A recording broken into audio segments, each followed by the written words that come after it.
schedule is different. These clients, whatever is pulling at you, right? As anyone can relate. And then you're left with nothing. And then you're dragging around. Broken, weak, stressful. What's flowing out of you? So today is about putting the oxygen mask on yourself. That's why I want you to be present, fully present right now. Just embody this. Just take it in. Again, take the nuggets, leave the rest.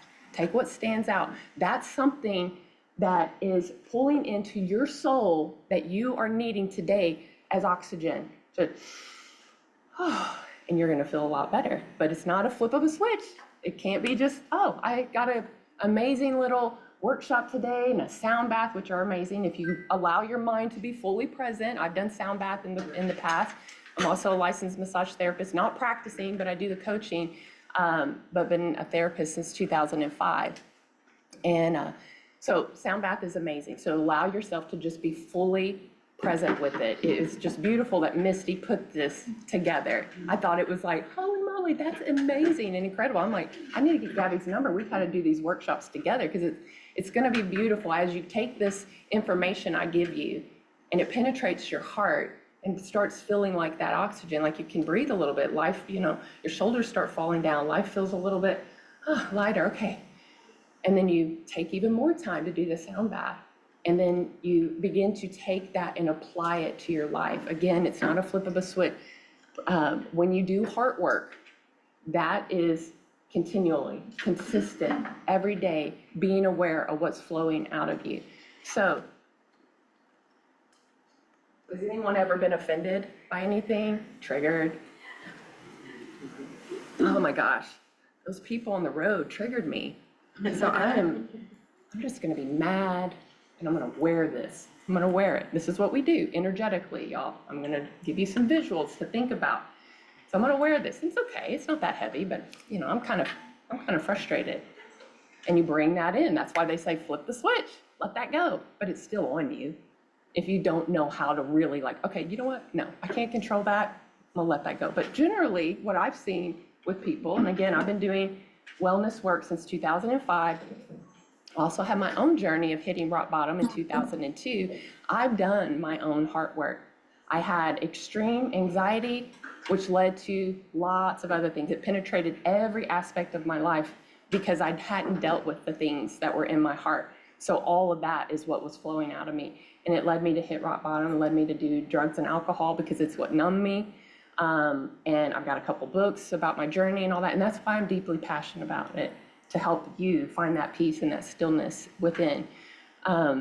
So we carry this. What else? What else can trigger you? Deadlines, I don't know, certain clients, personality. So I'm gonna carry this, it's okay.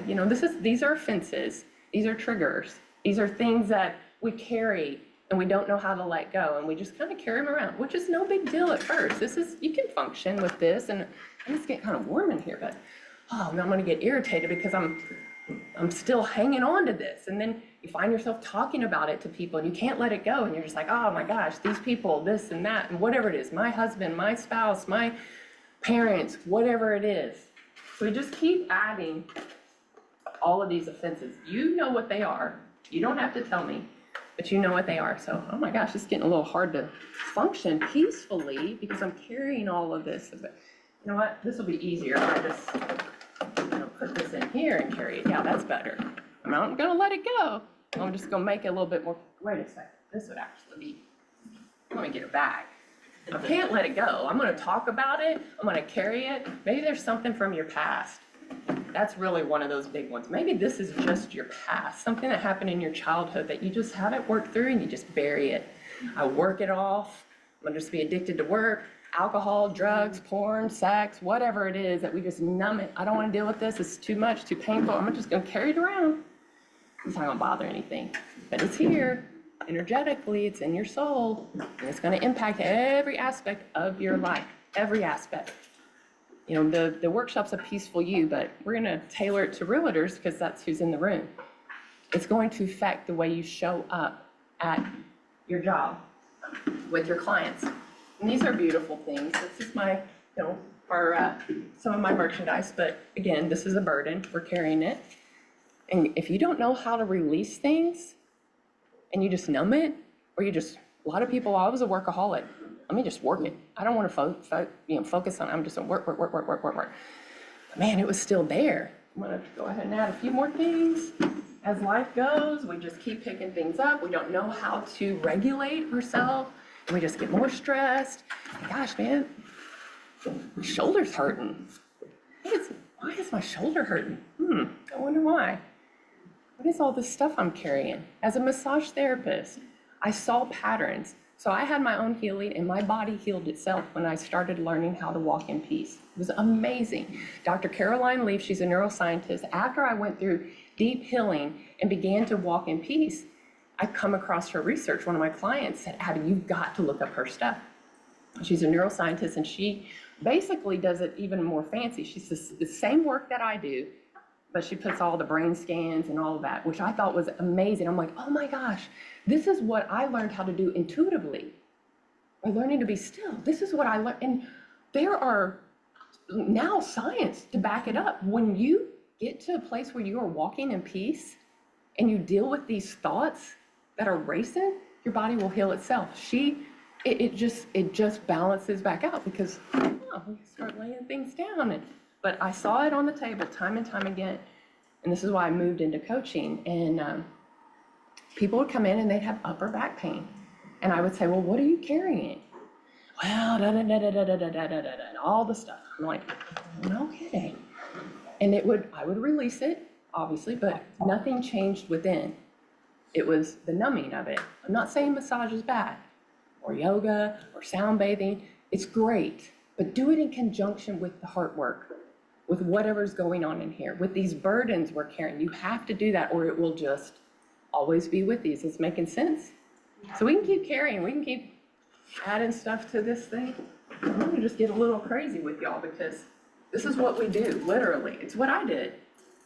This thing's full of a lot of offenses and burdens and things that trigger me every day. And I'm just like, just firing off. I'm just offended. I'm frustrated. I'm angry. I'm fearful. You fill in the blank, whatever it is. Okay, we got some more. You know what? Forget it. I'm just going to carry this big bag. This is how we show up. Okay, flip a switch, y'all. Oh, hey, it's nice to meet you. Thank you. Energetically, this is what you're going through. So has anyone ever walked into a room and they're like, oh my gosh, they're in a mood? Yeah. Wonder why. Have you ever walked into a room where you're just like, someone is like, oh my gosh, they make me feel so good. They're so kind. They didn't even say anything, but just the presence. There's something. I wonder why. That's not something you can fake. You can put on a smile, and you might fake someone out that's not even aware deeply of what's going on energetically. But people that have done heart work, we pick up on it. We know, and that's not judging you. So, yes, this is where I was. This is where probably a lot of you are. No guilt, no condemnation, no shame. Do not carry any of that. Because again, that's more of this. We're going to release that. So we can go, okay, this is just where I'm at. Awareness is the pathway forward. There's no shame in if this is you. No shame, no guilt. As a coach, I'm like, okay, so this is where we're at. We know what to deal with. This is not to beat yourself up. Oh my gosh, what have I done to myself? You didn't know any better. You didn't have tools. You didn't have anything to grab a hold of that could actually go, how do I lay this down? How do I begin to walk in peace? How do I show up differently? So, the person that you're just like, oh my gosh, they're just in a mood. They affect the whole atmosphere. They affected you. Everyone's talking bad about it. Can you believe that? I'm sure that happens in an office with the size of this, with all the people. Again, no guilt and condemnation, but what good is that serving?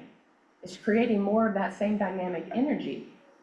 So, but then there's those peaceful people that walk in, and it impacts the whole room. Okay, it's a hard question.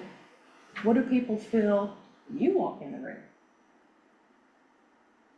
What kind of energy are we putting out? Again, no guilt, shame, condemnation, no being hard on yourself. We're loving ourselves. We're putting oxygen mask on ourselves. But it's like, wow, how am I showing up? What do people feel when I walk in a room? How do I impact the room? Because you do. Everything what's in you is penetrating out. It's penetrating out. So we have to learn. Well, another thing with my heart is like, I understand this. I understand people walk in this, but it also gives me great compassion for people. When they're being unkind, instead of picking up and being offended and adding it to my stuff, I've learned to go, that's their job. So I put up this energetic shield, whatever you want to call it. Call it my shield of faith for all those Christian people. And again, you don't have to be a Christian. It's just, that's my faith, but I put up my shield of faith. I'm like, no, that's not fiery dart from them is not going to take my peace today. That takes time and practice to be able to recognize, oh, I'm being triggered. Wait, I can choose. You can choose. You are in control of how you respond. Well, if my husband would this, or my clients would be this, or if I would close when they said we were going to close, or whatever your issue is, then you know what?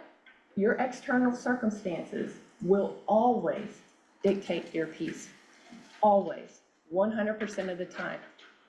Well, I'll be happy if my husband acts a certain way and he should, and I feel justified in my anger. Wait a second. Well then, okay, he acts a certain way, and then all of a sudden I'm peaceful. Yay! Oh, wait, he's not acting right. So now I'm not peaceful. You see how you can always be a puppet? Like just, oh, I'm happy one minute, whenever, that's control, that's illusion. So then it's a matter, how do I be peaceful when nothing's going my way? Is there a way to be peaceful in the storm? You know, Jesus slept in the boat when there was a storm, right? Is there a way? Yes, there's a way. So I'm gonna lay all this burden down because I don't live like this anymore. And it is freeing. And I wanna teach you guys. I'm gonna give you a little practical stuff. Usually my workshops are like 4 hours, 12 hours. We're gonna skim the surface. We're not gonna actually get to go deep, but we're gonna talk about some deeper things. So we need to learn to love ourselves. Put yourself on that list, right? I'm valuable. You are worth the time. Prioritize it. It is vital that you take care of yourself some way, somehow. I don't care what that is. It could be silence in the morning. It could be a massage. It could be coming and getting a coaching session with me. I don't know, but take time. It could be taking a walk. It could be whatever that is, but doing something to put that oxygen mask on you, becoming aware. So we have to become aware of what we're thinking and what we're speaking, because out of the overflow of your heart, which is your soul, the mouth will speak. So I'm always telling my clients, what are you thinking? What are you speaking? What are you thinking? Because what you're thinking will start coming out. So it's a matter of taking our thought captive, like, ooh, I don't need to be triggered. I don't need to be this. I don't need that. And it's not a flip of a switch. Okay, what's the deeper part possibly that's going on? For me, at the beginning of my journey, all I did was learn how to be still. I'm going to show you a visual. I debated whether or not to do this because I didn't know how big or how the room was going to be set up. Does anyone know anything about meditation, stillness? Anyone ever tried it? Okay, beautiful.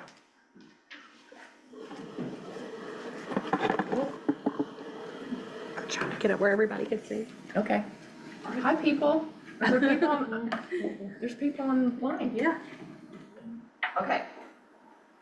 So I hit rock bottom in 2002, and a ladybug, of all things, is what captivated me. I was at my lowest point. I was going to either kill myself or check myself into a psychiatric ward.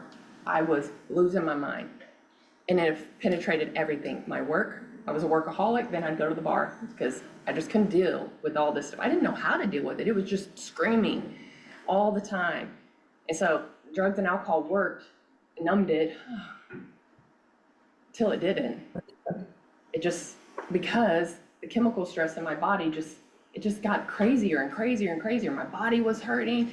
I had digestive issues. I had severe pain in my upper back. Wonder why, severe stabbing pain. Sometimes I could only do this because the pressure of my head on top of my shoulders was incredibly painful for whatever reason. But God met me through a ladybug. I know it's a crazy story, but it's my story. I talk about it in there, and it captivated me. I didn't have anything else. And I just start gazing upon this ladybug. It's on my arm. And a piece came over me. I mean, I like gazed on it, like really gazed on it, like dissected it in a way that, because I'm helpless, I'm hopeless, but sometimes that's where we need to get, where we're just done. I've tried everything. I can't go anymore. And that's where people, generally, kill themselves or just something, psychotic breakdown or whatever. Again, no judgment, because that's just where they're at. That if you don't know how to handle things, you're going to break down. It's just how it works. And so I was breaking down, I was broke down, I was done. And a ladybug lands on my arm and I began to look at it in a way that stilled my mind for a moment. I just was captivated by it. And I didn't even know what I was doing, but after the fact, I now know what was happening. I was in a meditated state. For all that mattered was me looking at this. I was just studying it and I was dissecting every little bitty thing. So if we looked at this and you had a water bottle, I was like, okay, everyone look at this. What do you see? Oh, it's a water bottle. No. Look at it deeper. We could do this for 5, 10, 15 minutes. We could really dissect this sucker. Now this was like 5 minutes. I mean, I wonder why this thing's here.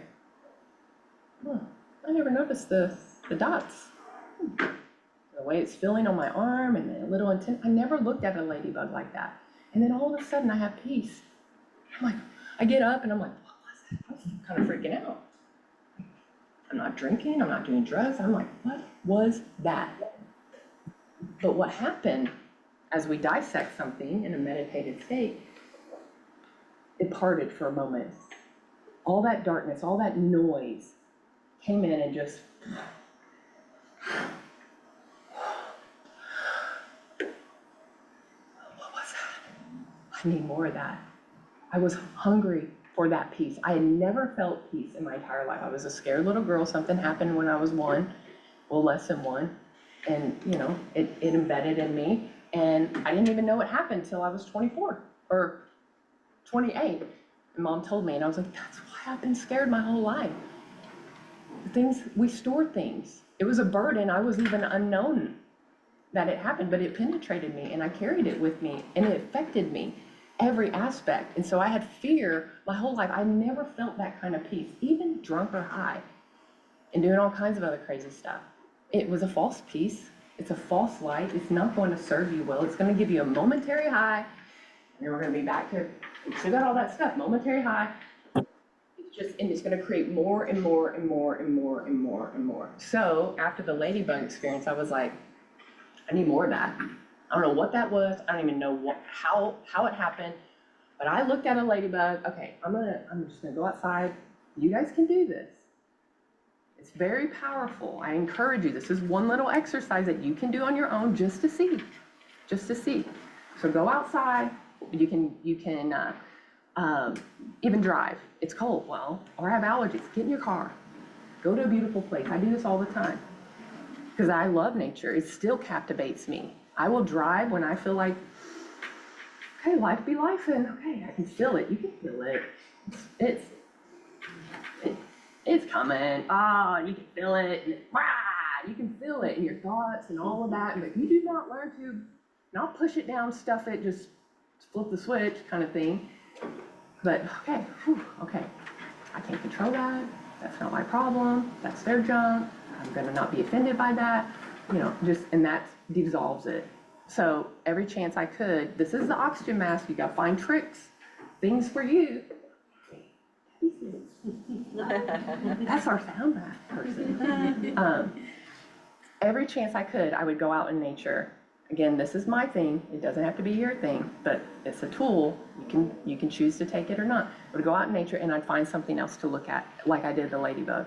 Innocence, childlike faith, okay, maybe I could, oh my gosh, that's a butterfly. Wow, I've never looked at, wow, that's beautiful. And again, I got captivated by it and I'm drawn in. Nothing else mattered. Oxygen mask on me, nothing else mattered. I was fully present in this ladybug and in this butterfly and in the squirrel and in the coyote I've had and the deer and all these things that I just fell in love with it. And every single time it showed up, because I took my thought captive And for a moment, everything stopped. I was fully present in the moment. That's why I want you to be fully present. Receive the oxygen that's coming at you. Receive it. Oh, it feels warm and it feels, okay, yeah, that makes sense. It's untangling something in there. It makes sense. It just penetrates something. It's like okay, yeah, maybe I can do that. So every time I went outside, it showed up. And then do you know what else happened? In the midst of that stillness, as I would get, it would part and stay longer and longer and longer because I just was fully present and just enjoying it. And then I would look at another thing and I'm like, and I became addicted to whatever this was. It was the greatest high I'd ever experienced and still is to this day. And I want to help you experience that because it's available to all of us. We're just so busy, so downcast, so burdened, so like addicted to binge scrolling, binge watching, going to the bar, all these things that are not necessarily wrong if they're with the right motive, but when it's numbing and it's just like numbing our mind, it's not going to be healthy because you're not dealing with this stuff, right?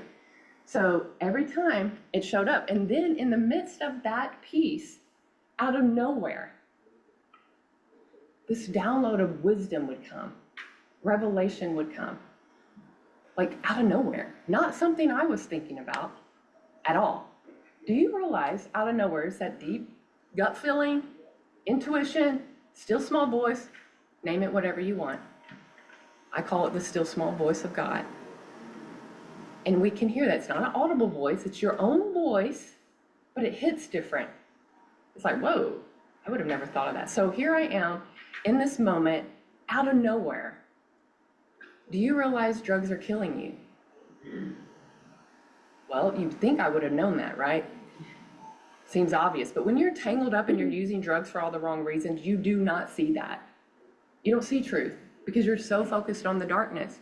And so you're just grabbing for it. It's numbing you, but then when you're out here, shifted, parted, not grabbing for that, and you get this revelation, you're like, and it was so instant in my heart.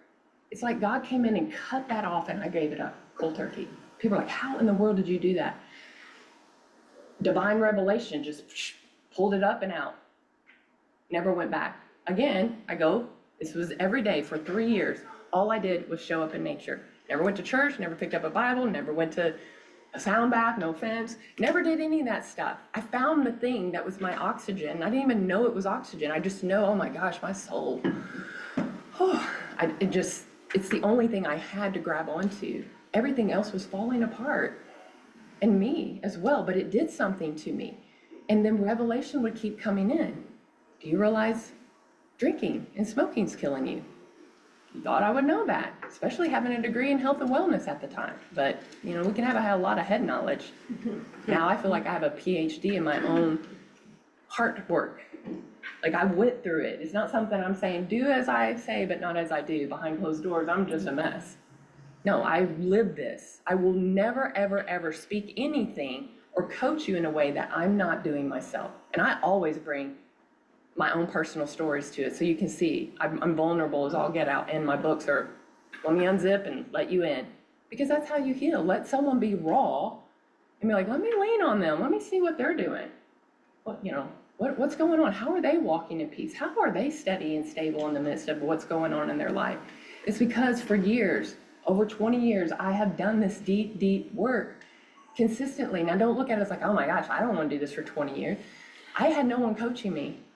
I didn't have anything. I had that still small voice, which is the greatest coach ever, but I didn't have someone coming alongside of me, helping me along the way. I think it's very powerful if you find someone that is your non-judgmental sounding board. Not that they're like, oh my gosh, I can't believe he did that. That's not, That's feeding where you're at and you become it. It's someone that's grounded, neutral, and you can vomit it all, say it all, deep, dark, ugly, secrets, whatever. I've heard so much, and I will never judge you. I will never speak unkind about you. I'm safe. But obviously you don't know that until you experience it. And I'm gonna pour into you, pour life into you to help you steady yourself. And you need people like that. Find that person. And if you can't find anyone, just talk to God or whatever you want to call it. Just get it out, get it out. Even Dr. Caroline Lee, this is crazy. She studies the brain. So here I'm talking about getting things out and all that, but she studies the brain and the scans and how our thoughts are. Has anyone heard of Dr. Caroline Lee? She's a neuroscientist. Oh my gosh, look her up. She's incredible. I came across her work in 2009. If you're into that science stuff, but I'm a geek for that kind of stuff. But she has these toxic, the way the scans work in the brain, you have these toxic trees. They look like dead trees, like a tree that's been burnt, no leaves, and it's black. And that's in your brain. That's a toxic thought, a loop, the story you're telling yourself. I hate this, I can't stand this, I'm never good enough, my mom, whatever, that negative loop. Because that negative loop then creates the energy because we carried our burden around. And that burden is what creates that negative loop and creates this toxic image, this toxic tree. When that toxic tree is present in your brain, there's a release of, what do you think? Like negative energy. Negative energy, cortisol, all of the bad chemicals. And we wonder why we got stomach issues and high blood pressure and all the things, because what happens within is going to manifest outwardly. And so when you have healthy thoughts, you're taking all these thoughts and you're doing that work, it becomes a healthy tree, literally a tree with green leaves on it in the brain scan. And so it begins to send the right signals into our body. We're peaceful, we're happy, we're joyful, we're full of light, we're full of love, all the good things. We're not easily offended, we're not easily angered, but we've done the heart work. As soon as, so I'm talking about a safe place, that toxic tree, the black one, as soon as you find a safe place, she calls it the love zone, which I'm the owner of Be Love, Give Love, so I love that, because love is unconditional, love is compassionate, love is full of mercy, kindness, patience. So I'm going to love you as you are, not as I think you should be, but as you are. Create safe, she calls it the love zone. As soon as Misty comes in and exposes something that she's struggling with to a safe place, that darn thing in the brain begins to shake. It starts losing power. It starts transforming. She's all about studying. She's a strong believer in God and the scripture. She loves to see scripture come to life through brain scans. It's fascinating. So she's all about learning how to transform your mind. Be renewed by the word of God. Be renewed by positive stuff. Whatever, I'm not trying to push my faith on you, but it's who I am. It comes out in who I am. But you can shift it. The fruits of the Spirit are love, joy, peace, patience, kindness, goodness, faithfulness, gentleness, and self-control. What's flowing out of you? That's what should be flowing out of us. But it's okay if that's not, because we got some stuff to deal with, right? But here's the beautiful thing. Remember, when I sat in that stillness and just revelation came, that big burden of drugs that was killing me on so many levels, instantly, what is waiting for you? What revelations are waiting for you? Well, I can't be still. I can't this, I can't that. Then you'll never get these divine revelations. I'm not saying never, I shouldn't say it like that, because it can be spoken through other people, but man, I'd just rather go through the source. So this is a little bit, this is your body. This is a powerful visual, and this is exactly what happened to me. So this dirt in here, it represents our burdens, that toxic whatever is inside of us. This is just clear water. Hopefully everyone can see this. If not, you can come up, but so here's you. There's all that negativity inside. We all have it. It controls us until it doesn't. So then stillness, ladybug, butterfly, sound bath, massage, meditation, journaling, reading the word, reading a positive book. I don't care what it is, but oxygen to you, whatever that is to you, is going to start feeding you. Because a lot of us are running on empty. We don't have anything, and this dirt is just flowing out of us, right? That's what we show up with. We put on a mask. I was a master at putting on a mask until it just broke. So you just keep getting yourself filled up to overflow it, whatever that is. And a lot of times what happens, and I'm not dogging counseling, therapy, coaching, I'm a coach, But what we usually do is like, you know what, my mom this, my mom that, and I'm gonna go after this, and we're gonna work on that thing. That's effective. There you go. One burden down. It's not that it's a bad thing. I'm trying to show you a faster way, if you will receive it. But, so it is effective, one little thing at a time. Or I'm gonna make this happen. I'm gonna journal, I'm gonna do this, I'm gonna do that, I'm gonna exercise, I'm gonna make it happen. And that's that energy of drivenness. Like it's a push, push, push, and that's stressful. So yeah, it's effective. It is effective. Again, I'm not saying it's not, but just watch. So I could have went, and I'm not against rehab, any of that. They all serve the place, but I just know my story, and I want to share my story, and you take the nuggets, leave the rest. But rehab, just scoop, scoop, scoop, scoop. How did I let go of drugs and alcohol just like that? How? Something bigger than me was filling me up. So as we continue to get ourselves filled up, what just happened? I just released a bunch of stuff effortlessly. Well, in a sense, you had to go and show up. Even scripture says, draw near to me and I'll draw near to you. That's the truth I know, but there's lots of other religions and thoughts that, you go be in silence. Silence has all the answers. I don't like to be in silence. I'm bored.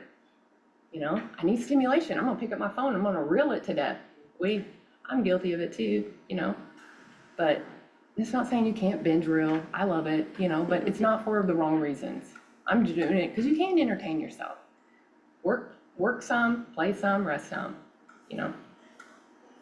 but you just keep finding that thing that truly helps you lay it down, not numb it. Remember, we're not going and just numbing it. That doesn't work. This is what healing, I'm not spilling this. This is what healing really is all about. See how much clearer it is? Of course, yeah, it's not all gone, but if I keep doing this, It'll never be gone. it won't. You're never fully arrived. But man, something changed. Ooh, there's some movement in my heart. I'm acting kinder. People are like, what are you doing? Taking care of myself, loving myself. Put me on that list when I said, name those 3 people. You're worth being on that list. You should be number 1. Not because it's all about me. Screw y'all. No. I love myself, spirit, mind, and body. And I teach people how to love themselves physically, how to care for your body, how to eat right. I had to learn it too. How to mentally take care of you and spiritually take care of you. It's all woven together. It all affects everything. And so I'm loving myself by taking care of me, because when I do that, I show up as a better mom, a better wife, a better teacher, a better person, a better daughter, a better realtor, a better boss, a better coworker, because you're loving yourself.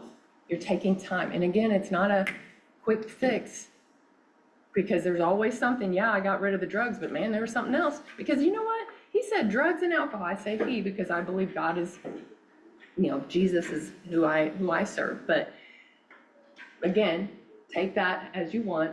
Don't disconnect it. My books are full of scripture, but there's so much universal wisdom in there as well. Take the nuggets, leave the rest. I don't care if you dismiss it. It's fine, but take the truth of what it is. It is universal truth all across the board. Study it in any religion. It's the same kind of thing. So, but it was first the drugs, gone. A little time later, cigarettes and smoking, because they went together. I never smoked unless I was drinking. They were gone. You know the next thing in this, and I'm not going seeking wisdom. I didn't even know what was happening, but you can go kind of seeking wisdom, knowing my story, like, ooh, but don't be mad if it doesn't come. Because sometimes it's about just being still, resting, enjoying the peace, and then out of nowhere it will come. The next thing that still small voice spoke to me, do you realize everything you think is negative? Well, I couldn't just let that go. Like drugs and alcohol, that was easier, a lot easier. But to take my thoughts, and then I became hyper aware. Oh my gosh, I am so negative. Everything I say, well, no, it was, do you realize everything you say? It was saying first, then it was thinking. Saying, because you can shut your mouth and, So I got TMJ, because I was like, okay, I'm determined to shut my mouth. And I did. I don't want to say it, but it's still in me. But little by little, little by little, little by little. So I began to stop speaking negatively, shut it down. And that impacted my life tremendously, big time. Shut my mouth before I'm saying everything, anything and everything that then hurts that other person, creates an energy and an atmosphere that I'm part of. What part did I play in this? You got to take responsibility of what you're doing, how you're showing up. Again, not guilt, condemnation, shame, none of that, because that's negative stuff too. Awareness. Awareness is a pathway forward. So then I began to really become aware of my thoughts. And then that took a lot longer. And I'm not 100% of my thoughts, but I'm aware, because peace is my radar. People are like, how do you do this continually? Peace is my radar. If I don't have peace flowing out of me, not a false peace, not a put on a mask, really, truly deep peace within, something is off. There's something in me. There's something I'm carrying that's affecting me. What is that? So again, I go be still. I might ask that question. I might get answer. I might get a little bit of revelation that begins to allow me to do that, what I call heart work, because out of the overflow of the heart, it's going to speak as a man thinks, so he becomes. What you're thinking, you will naturally manifest outwardly. It's all connected. It's science. It's beautiful. It's all connected. So it's a process too. I always tell people, trust the process. If you're going to dive deep into this, things are going to get a little, as I call, a little wonky, because you haven't lived this way. You're getting revelation today. You're getting something to grab a hold of. And then you're going to start incorporating, you're going to be like, it's not working. Well, if you start learning to walk a new way, like a baby, do they just start? Some do. I've heard those. Some people just randomly start walking and they're just running. Some do. But generally, a baby's like, and then they fall down. It's okay. Keep walking. Keep showing up for yourself. Keep doing the next right thing. Keep take care of yourself. Keep loving yourself, whatever that is to you. And if you need help, get the books, get a session with me. We can help find those things to help you begin to walk in peace. But you just get stronger and stronger in that area. Oh man, I'm not struggling anymore with that. Oh crap, here comes another thing. Life happens. My second book is 11-year trial after trial after trial after trial. And of course, I never thought I had arrived, but I was steady. My first book is, I was steady, and I was speaking and teaching and coaching, and then boom, life happened. Just totally trial after trial after trial. And I was like, whoa, who am I? I wrote the book, Living Still, Walking in Peace in the Midst of Life. I am not walking in peace at all. And that's okay, because you heal in layers. Something else was coming to the surface. Something else was coming to the surface. And these trials that I was having was pulling this junk out of me, which is good. The refiner's fire is all about these impurities coming to the top. The pressure, anyone can be peaceful and everything's going their way, right? Mm-hmm. Anyone can love people who are just like them. Takes no ounce of anything. Even the worst people in the world can do that. But how do you show up when nothing's going your way? How do you love that person when they're nothing like you? They don't believe like you, act like you, vote like you, look like you, smell like you, parent like you, real estate like you, if that's even the right way to say that. It is. It is? Yeah. Work like you, whatever. I don't know. Well, that's something you got. There's something on you, in you, that's making you show up. The beautiful thing is, be love, give love, which is, the business name, but it's a concept. It's a way of life. Being so filled up with love, peace, joy, that you can't help it. It just flows out of you naturally. It just flows out. And people feel it. People come in to be love, give love, and they don't even know what's happening sometimes. They come in, this has happened for years. Even as a massage therapist, people would come in and all of a sudden, unzip, expose, start crying, and say, I have no idea why I'm doing this. I don't cry. They're freaked out by it. I don't cry. I've never shared this with anyone.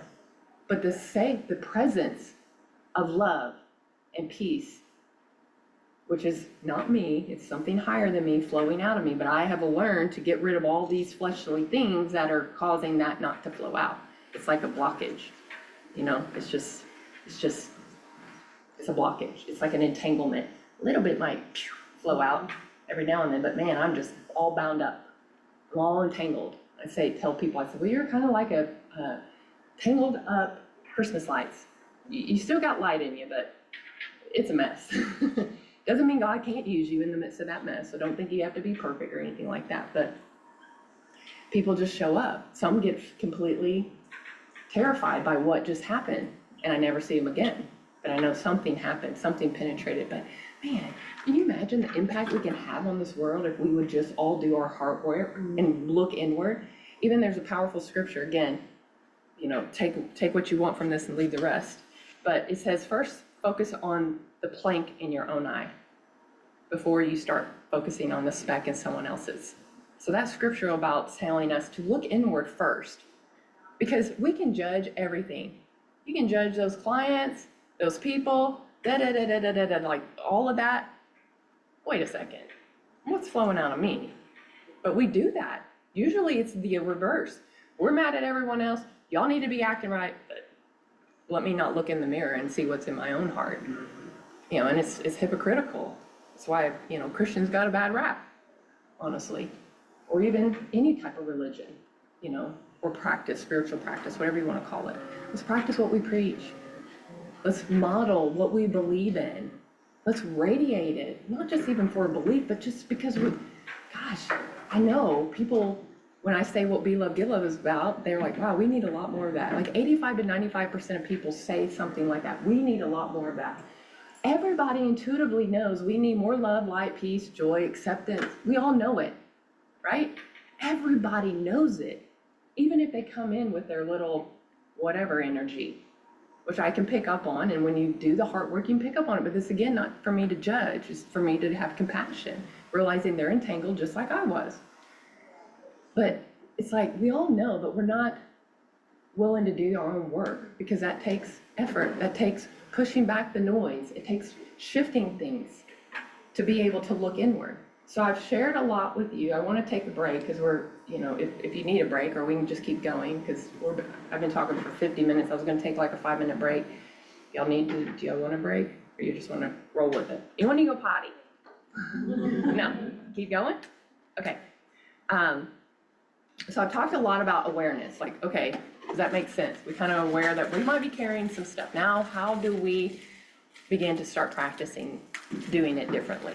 There's a lot of things. Let me get rid of this. And I want to tell you stories, because stories are impactful. Life-changing stories in my own and in clients. Again, I've been working with people since 2005, and I've been doing my own heart work and continue to do all my own heart work since 2002. One of the most powerful things that you can do, and I know it's going to sound, what? No way. No way. But I'm going to tell you story after story after story after story of how it dramatically impacts. Gabby, you mentioned it in your post the other day. Gratitude. Now, let me tell you the power of gratitude, what that really can do and how deep you can go with it. Okay, one of the first things, I had a client way back when, a massage therapy client. I worked privately out of my home. I wanted it to be cozy, safe, non-clinical. And this person came in, she got a gift certificate. And she came in and she radiated it. Just everything about her body language, her facial tone, her facial expressions, her tone of voice was all downcast, burdened, just carrying, and she's coming to get a massage, come on. You know, like, and again, it would be easy for me to judge that and be like, oh gosh, I can't wait to get this over. But does that bring healing to the world? Does that shift the energy of the space? I just become it. When you respond to it, you become it. When you get offended, when you get triggered, You become the very thing that they are.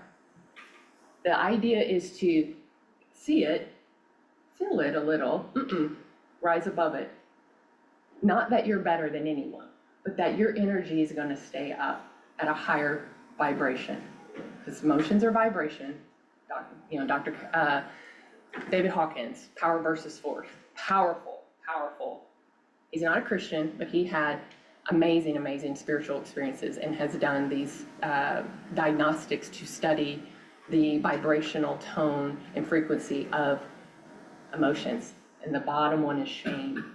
So that's why I'm like, don't be shameful. Don't shame and guilt and condemnation and fear. Anger is above fear. And courage is above all of that. Neutrality, where you're just like, hey, I'm just going to flow with it. That's actually better than even courage. And then you walk into acceptance and love and peace and joy. Of course, enlightenment's the highest. So when someone comes in here and they're angry, they're frustrated and all that, and you're having a good day, and then, well, you're in control of that. You just dip down. So this person comes into my practice to get a massage, and I felt it here. I'm just relaxed, knowing that my energy that I show up with, they feel. So whatever's inside of you, your clients are feeling, whether you outwardly say it or not. Your body language is going to share. Your tone is going to share. Just all of it is going to be shared in the room. Does that make sense? So this person, I could feel it. It affected the atmosphere. But I know peace and love and joy are a higher vibration, and I can impact that. Not out of control, but out of love, out of presence, out of embodying something that's greater than me, and it can impact. And you don't have an agenda or anything. I'm not trying to save people. I'm not trying to rescue them. I'm not trying to, control their faith or anything. I'm just radiating peace, which is a fruit of the Spirit, and watching God work in an amazing way that I could never even have done. So this person gets on the table. I'm all about wanting to leave you better, even as a coach. I want to leave you better than I found you as you came. I want you to be hopefully at a better place mentally, at least a little more peaceful, or at least like, okay, yeah, I understand. That might have been a hard session, but we worked through something. There's something there. We worked through something. And so there's a little shift. But this person was so negative. And I got on the table. I always, start at the neck, and I was just massaging the neck. It's a yummy spot. I don't know if you've ever gotten a massage. It's like, there's a lot of tension here in the upper body. And I said, tell me one thing you're grateful for. Oh, I'm not grateful for anything. Just one. Whoa. I don't get that response. You should be like, okay, yeah, I'm grateful to be alive. You can usually find something when I ask you that question. If I said, what are you grateful for? You're going to come up with something, generally. I never had this kind of response. So it was testing me because I could feel myself just be like, shut up, Abby, just get this over with. But again, love doesn't do that. Love wants to, it just is in me. Not because I wanted to do it, but this vibration in me, this presence in me will impact. And so I just kept being inexhaustibly patient with her, because patience is one of the fruits of the Spirit, which you would begin to embody. It's not something you can just do. It's you begin to embody it. You do all this heart work, but then more light, love, and patience and joy begin to flow out of you. So, you sure there's nothing you're grateful for? Massaging her too. It's nice, peaceful, beautiful smells, the music, beautiful atmosphere. No reason for her to be like, Again, no reason in my mind. She was hurting. She had who knows what that she was carrying. So empathy, compassion, mercy. Your clients that's showing up that are rise above. Don't become it. They're like, oh my gosh, they're just so rude. There's something going on, y'all, deeper, that is manifesting outwardly. We don't know what people are going through. And kindness, patience, unconditional love will impact your client and impact their heart in a way that they're going to be like, I don't know what happened, but I love you, Misty. Like, just something. You created a safe place for them. in whatever we do, Be Love, Give Love is not about like you have to be part of Be Love, Give Love. It's doing your heart work and you become that love and that light and that presence wherever you go. Wherever you go. So back to the lady massaging. It took me forever. No, I don't have anything I'm grateful for. Nothing. My life this, my life that. And I'm like, okay. But again, I knew the power of love. I knew this power flowing out of me was greater than any darkness that came in. I knew if I stood that ground and held my position and not became offended, because then you dip down and you just become it, and nobody leaves better. Nobody leaves, in that energetic change. So all of a sudden, again, her body language, her tone, everything was awful. Just like when you see people show up and they're just weighted, you're like, oh, what's wrong with them?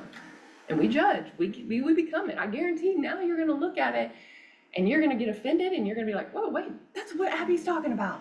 How the heck do I rise up in that? Well, how do we do that? It's gonna feel a little wonky until it doesn't, but you have power to control how you respond. That's on you, completely on you. We usually get it the other way around. If Missy would show up nice, then I'll be fine. Well, then Missy controls my kindness, always and forever and ever and ever and ever. Your work will control it. Your bank account will control it. Your deadlines will control your peace. Your family will control your peace. Your daughter, whatever, fill in the blank, will always control your happiness until it doesn't. Till you're like, no, I'm going to stand my ground, stand steady and stable, learn to do that. Again, it's not a flip of a switch. You got to learn to do it. We got to dive deeper into it. And the world could be falling apart around me, and I'm going to be peaceful. Not tuck my head in the sand, peaceful. I acknowledge it's there, but I acknowledge I don't have to let that control my energy. It can be there. And I'm not being unkind. Either like, no. It's more like just a presence. Like present peace just embodies it, and it just deflects the darkness. If it shows up right. If it shows up pure, genuine, and authentic. So the lady, I'm not kidding. I only massaged the neck about 10 minutes.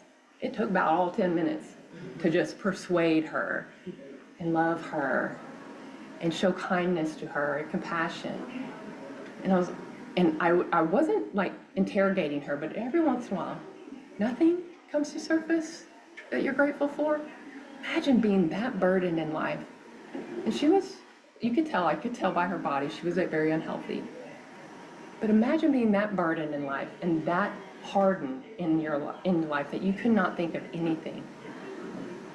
Just broken, hurt, something going on deeper. And I'm meeting her with love and compassion, just the way I feel God does. He just meets us in our mess. Doesn't judge us, doesn't say, get yourself cleaned up before I love you. Love meets messy. And so I did. And all of a sudden, out of nowhere, she's like, yes!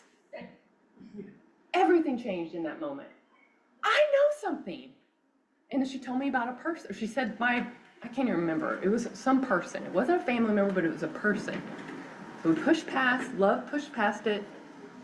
Pushed past, I was just feeling it. My hands are flowing with love. There it is. Let's bring that to the surface. And then I said, okay, tell me more about that person. So we got a moment, and then we went deeper.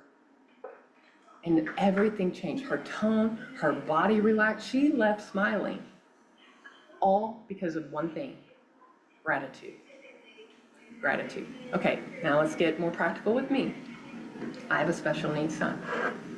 He is a gift. He's 15. He's nonverbal. He's autistic. He's severely autistic. And I struggled. This was part of my journey of trial after trial. I did everything by the book. I'm a health person. Why did this happen? And not to get controversial, I didn't do vaccines. I had a home birth. I didn't do anything that could possibly, in the world, that there's a chance, cause something. But it happened, and it wrecked me because I wanted to control it. If I did X, Y, Z, then this would happen, right?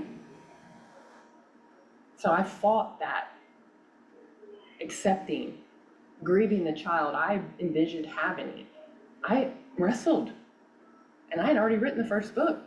I knew better, but there was stuff in my heart. As a mom, it's a whole nother level. When you become a mom, it's a whole nother ballgame with what comes on your heart, because you're caring for this child. You're taking care of it. You affect this kid in a different way. But I thought I did something wrong. I had guilt and shame. What did I do to cause this? Lots of, you just pick this up. I must have did this. What did I do? What happened? And I'm recycling, like I'm becoming a fanatic, trying to fix my son that was, quote, broken. And I remember on his 5th birthday, he still wasn't talking. He was so delayed. He hadn't had the diagnosis yet. I was hoping, I was in denial. I was hoping maybe he was just a late talker like Albert Einstein. Maybe I got a genius on my hand, you know? His dad doesn't talk. You know, you justify it because you don't want to face the reality. His dad doesn't talk. He said, I wouldn't talk if I didn't have to. Okay, he's just like his dad, but there was other red flags. There was other things. Oh, that's just his quirky behavior. Meanwhile, I'm just picking up all of this stuff. And then I went through a health crisis during that time. We had joined the military, just had to leave everything that I knew and everyone I knew, and just one after another, all together. Boy, here I was again, burdened. So it was a deeper level of trust and all this. So one of the things, on his 5th birthday, and we joined the military when he was 2, almost 3, I think, or 3, almost 4. I don't know. Either way, I'd just been in this journey. The health crisis came up. All of a sudden, I was diagnosed with something, and so we had military, I had the health crisis, and then what's wrong with my kid, all at one time. But so I'm crying on his 5th birthday, and I'm crying out to God because I knew the practices still, but I was weighted. I came with the weight to this, to the feet of Jesus, as I say. Like I came with it, and I'm like, God, just encourage my heart, encourage this mama's heart, because I'm thinking still, what did I do? And I'm focusing on, why isn't he talking? Why isn't he this? Why isn't he that? Like all of these things. And I heard, just like even in my brokenness, do an honors list, do a gratitude list. And instantly I was like revelation I already knew, I'd already experienced years ago, and I'd practiced and been practicing teaching people how to do it, but I forgot. I was burdened, I was clouded. But that still small voice is always present and spoke wisdom I already knew, and I put it into practice. And I wrote everything that I loved about my son Shia. And I just grieved for a moment because I was like, oh my gosh, I had only been thinking about all the things he lacked, all the things he wasn't. And I missed the gift and the beauty of what he was. And I wrote this whole thing out, which I share in my book, Getting Vulnerable, wrote it out. And instantly, just like that lady, I know something, instantly, everything shifted. Everything shifted. And then I held on to that. When I wanted to get back into that negative cycle, because that's on me, I shifted back to gratitude. No. And Shia, we wouldn't want it any other way. I've fully accepted him years ago. I've embraced him.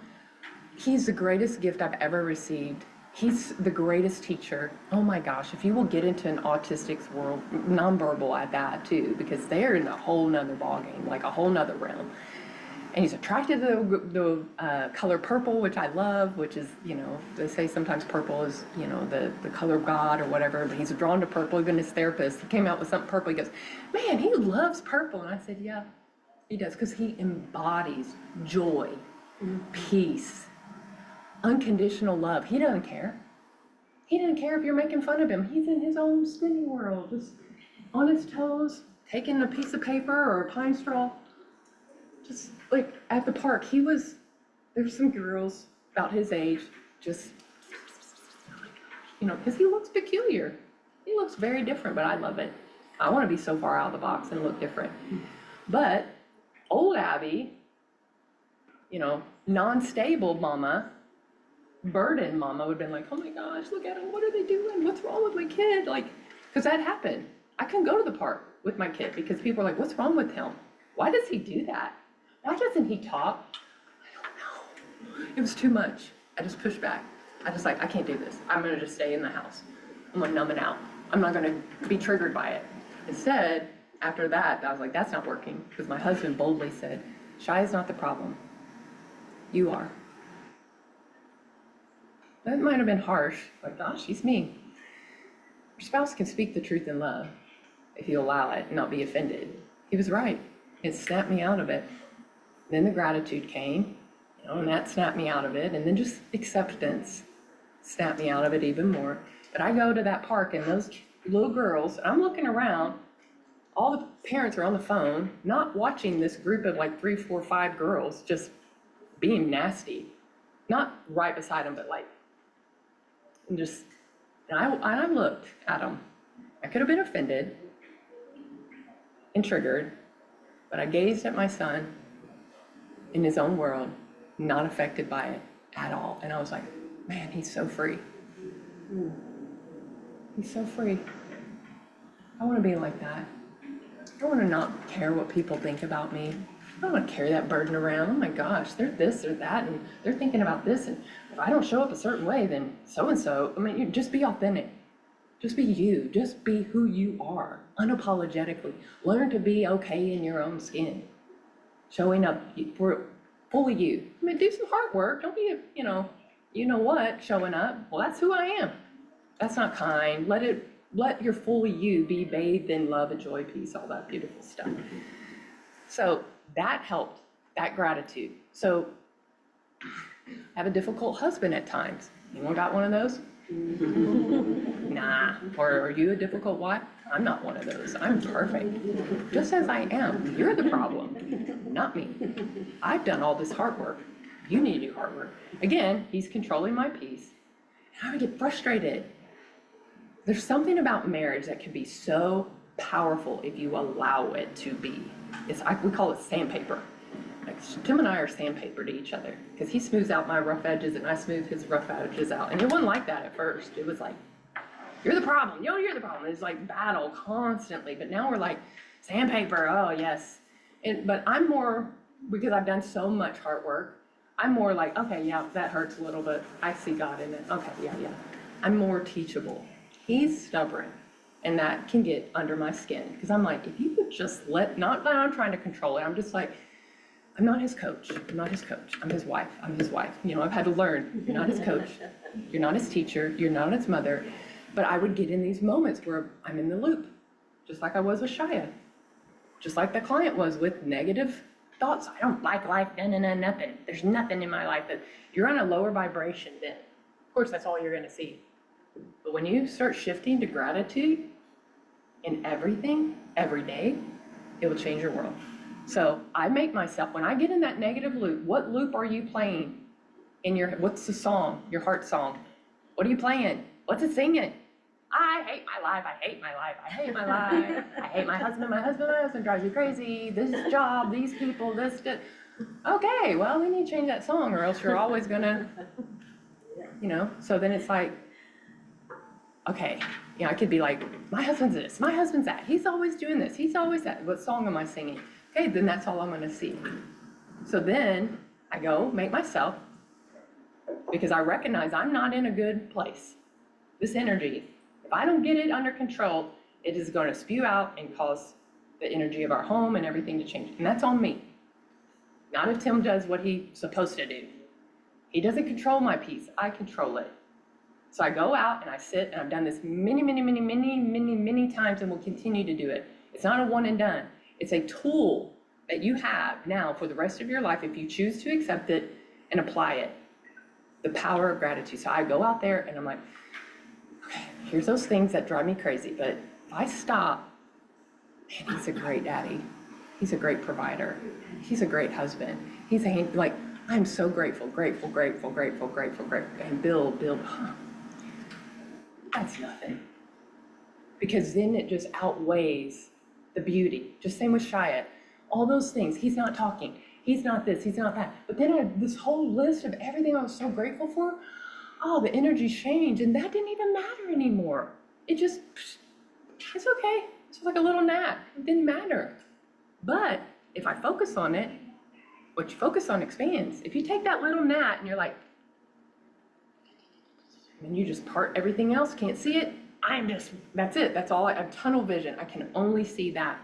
Same with when I did the ladybug. I gazed upon it on something good, positive. Focus on the positive, focus on the good, focus on light, focus on love, whatever you want to do, whatever you need to do. And then that shifts the energy. 2 marriages, clients that I had, because I do relationship coaching as well. Any coaching, I mean, just life coaching, peace in everything, whether it's a relationship, whether it's work, whether it's your own health, doesn't matter. If you need help walking in peace in whatever you're struggling with, I can help you, or the books or the podcast or whatever. They're just tools. Take what you want, leave the rest. You don't have to take them. I might not be the coach for you, and that's okay. The chemistry might not be there. But I had 2 marriages at different times ready for divorce. Completely. Again, when you go on your date tonight, I text both of them secretly. Do a gratitude list for each other. Broke them.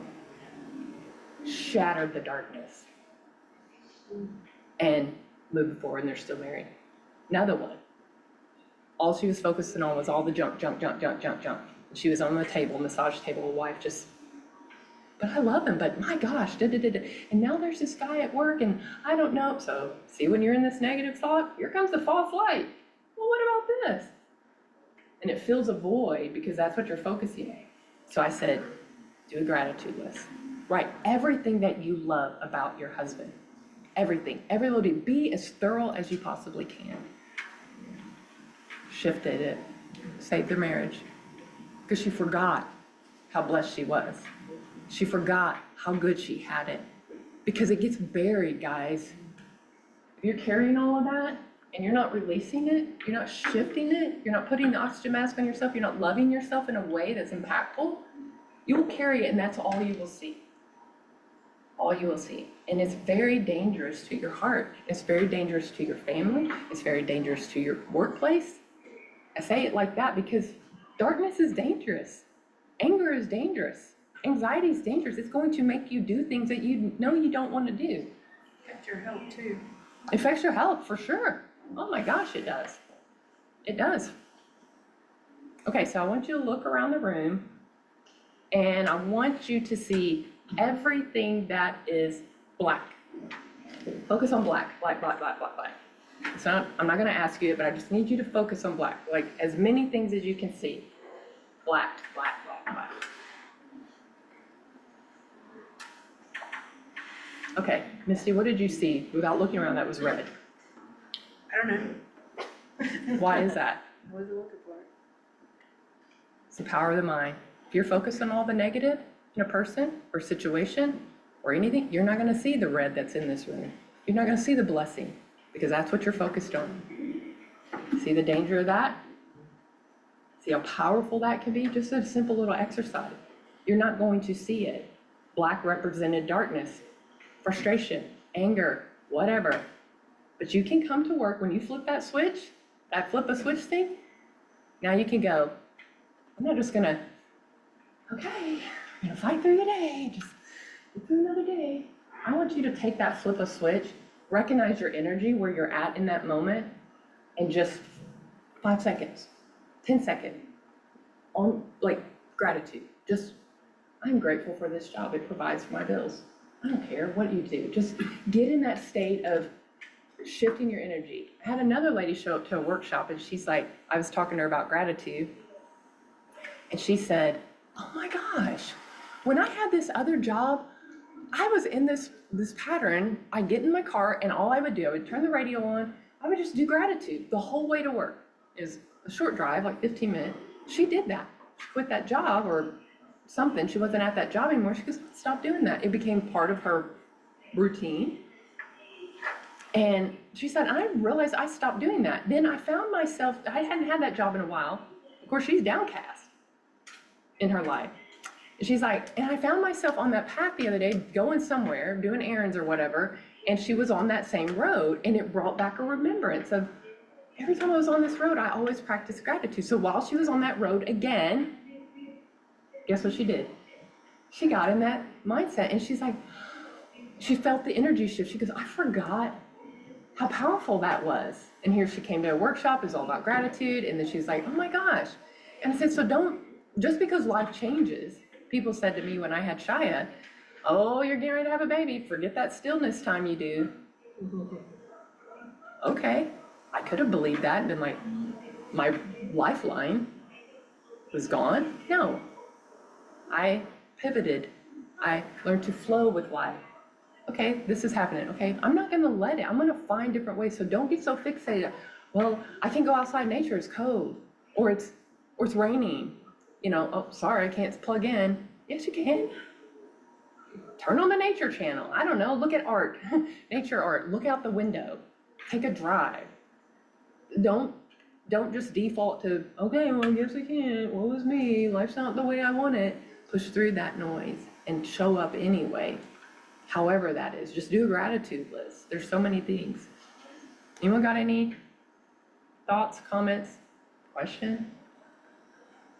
No? And keep going. We got a little time. We're covering a lot. This is good. All right, what do I want to cover now? Because I can't cover it all. Okay, this is a big good one for you guys. How many people as a parent or babysitter do timeouts? I do one for myself. Time out. My bad. I do. You do. That's good.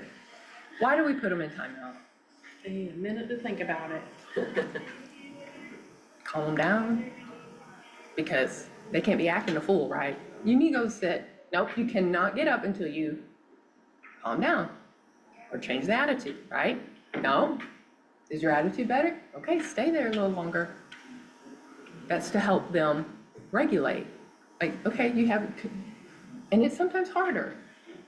Why are we allowed to be that way, but our kid can't be? Why are we allowed to act a fool and have an attitude here, there, and everywhere, but we put our kid in timeout or we discipline them? Like, stop it. Again, no shame.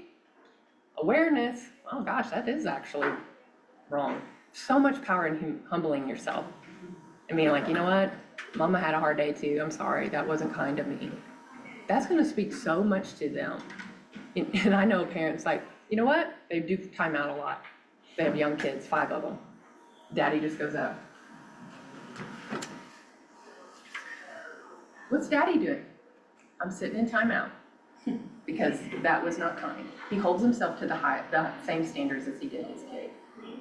Now, you guys can do that, not as punishment, as time to just regulate, time to shift your energy. So if you see yourself in that intense moment with a client, with a phone call, with a deadline, whatever your real estate language is, you know it, you know where those intense moments are, and you can feel it, you can pause in that moment and say, you know what, hang on a second. And I don't care if you just pull away or let me call you back. Like, get yourself under control. Find that center. Go. Now, that doesn't mean you go into this space and you try to figure it out and you sit there and roll it over. Well, they're this and they're that. You're going to just continue feeding it. So let me show you how powerful this is. I do it all the time because I'm aware, and I can do it just driving and breathing. No, just release it. Just, no. Not try to figure it out, roll it over, and they're this and they're that. It's just going to feed it. Just release it, disconnect, do the gratitude, put on some music. I don't care. Just whatever you got to do to shift that. We can deal with it later. But a lot of times, if you just get in that state of peace, you shift it. Remember the water takes care of itself. Remember the gratitude? Not a big deal. It's just a nap. Why am I getting so worked up over it? You and your body will begin to relax. So I was at my sister's house. This was when we lived in Missouri. And my sister and I are night and day difference. I was serving the family, cooking, all of that, and I went to set the table. She had a younger kid at that time, had a white shirt on. We were eating spaghetti. I didn't do something the way my sister wanted. And she's on the couch. I'm doing all the service. So you know that sibling sister, like, I wanted to be like, I'm up here doing everything, and you're this, and you're just complaining, you're sitting there, and now I'm taking care of your kid. I didn't say any of that, but my flesh really wanted to. But what good would that done? It affected the whole entire atmosphere. And I know I'm in control of how I respond to her. And I know that's her personality. That's her stuff. So what did I do? Acknowledged the situation, felt my energy, walked out the door. I'll be back. I went around the block, 5 minutes, walk. That's it, that's it, that's it. And I did not stew over it. I did not think about how awful my sister was, any of that. I just looked at nature, came back inside, didn't make a fuss, didn't have my energy, like, none of it. Because all that body language, I was peaceful, I was steady. And my sister came into me immediately and said, I'm so sorry. I'm sorry. Thank you for what you're doing. I didn't have to do anything. Peace will do that. Bring conviction to someone's heart without you having to call it out. Adult timeouts are amazing. If you and your spouse or a colleague or whatever, you know what? Whoever's the stronger personality, don't care who it is. I'm always the one that has to step to the side or tell us to take a break. Who cares? Just get darkness out of there. Get that lower vibration out of there because it's affecting both of you.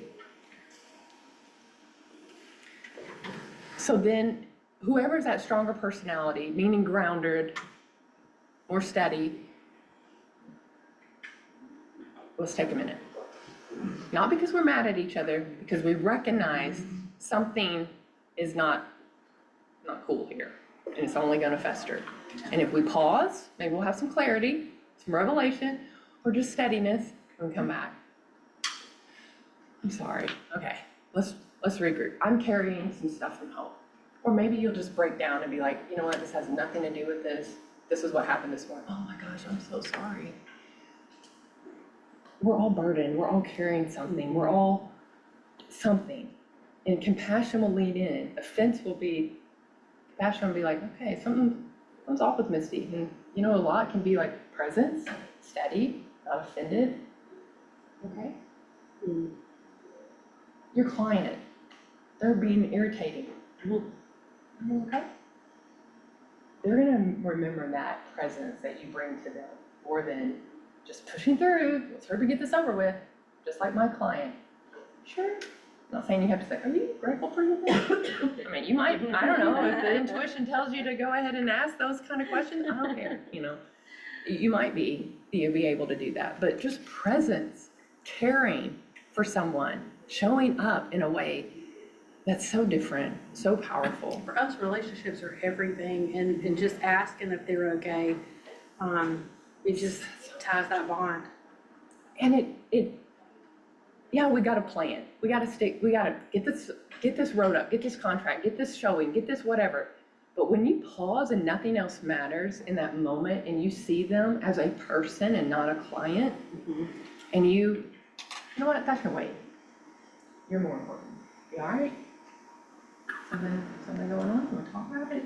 I don't know. However you want. I'm not saying be a therapist, but be a presence. I feel like we are a therapist sometimes. I think every job can, I know massage therapists, hairstylists, pedicure people, because it just gives you space to just show up, and that's human nature. We should be showing up for each other. How kind are we? If we would do this hard work and actually care for each other, can you imagine the impact? Let's go on a spiritual term of a revival that we would have, because we do our own hard work, not because something falls down. It's in us. The power's in us. And being able to take those thoughts captive, shift that energy, being aware, first and foremost, accepting you're where you're at, surrendering to something greater than you, and begin to do the work. You will show up beautifully as a peaceful youth, a peaceful mom, a peaceful therapist, a peaceful realtor, a peaceful daughter, a peaceful wife, a peaceful husband. It will impact every aspect of your life for the good and for the world around you. Because you'll show up. You have the ability, like that person that walks in, you're like, wow, they're in a good mood. You didn't engage, you just felt their presence. They're joyful, they're bopping around. You're like, oh, I love that. I love watching those reels where people are being super kind, or people that go around dancing. Y'all seen those reels? They're in Sam's dancing. I'm like, I love that. So joyful, and they're getting people to dance, not because dragging you, but their energy, they're just bopping, and you start bopping and he starts mimicking, and then you go like, he just does what you do. And then he gets up and he'll start dancing the way you dance, not some, I'm better dancer than you. It's just, It's contagious. it is. And I want to dance. I want to go around dancing. Y'all need to come in here, flip a switch and start dancing. Someone needs to have some dance music. As soon as y'all walked in, I heard music, dance music, and that's flip a switch. Someone come in here and start dancing. I'm serious. It will affect the whole thing. Y'all will start laughing. You'll be joyful because someone's energy came in more steady. And that wasn't just for the person. It's for the world around you. You have the ability to impact the world around you. First starts within, then it goes to your family.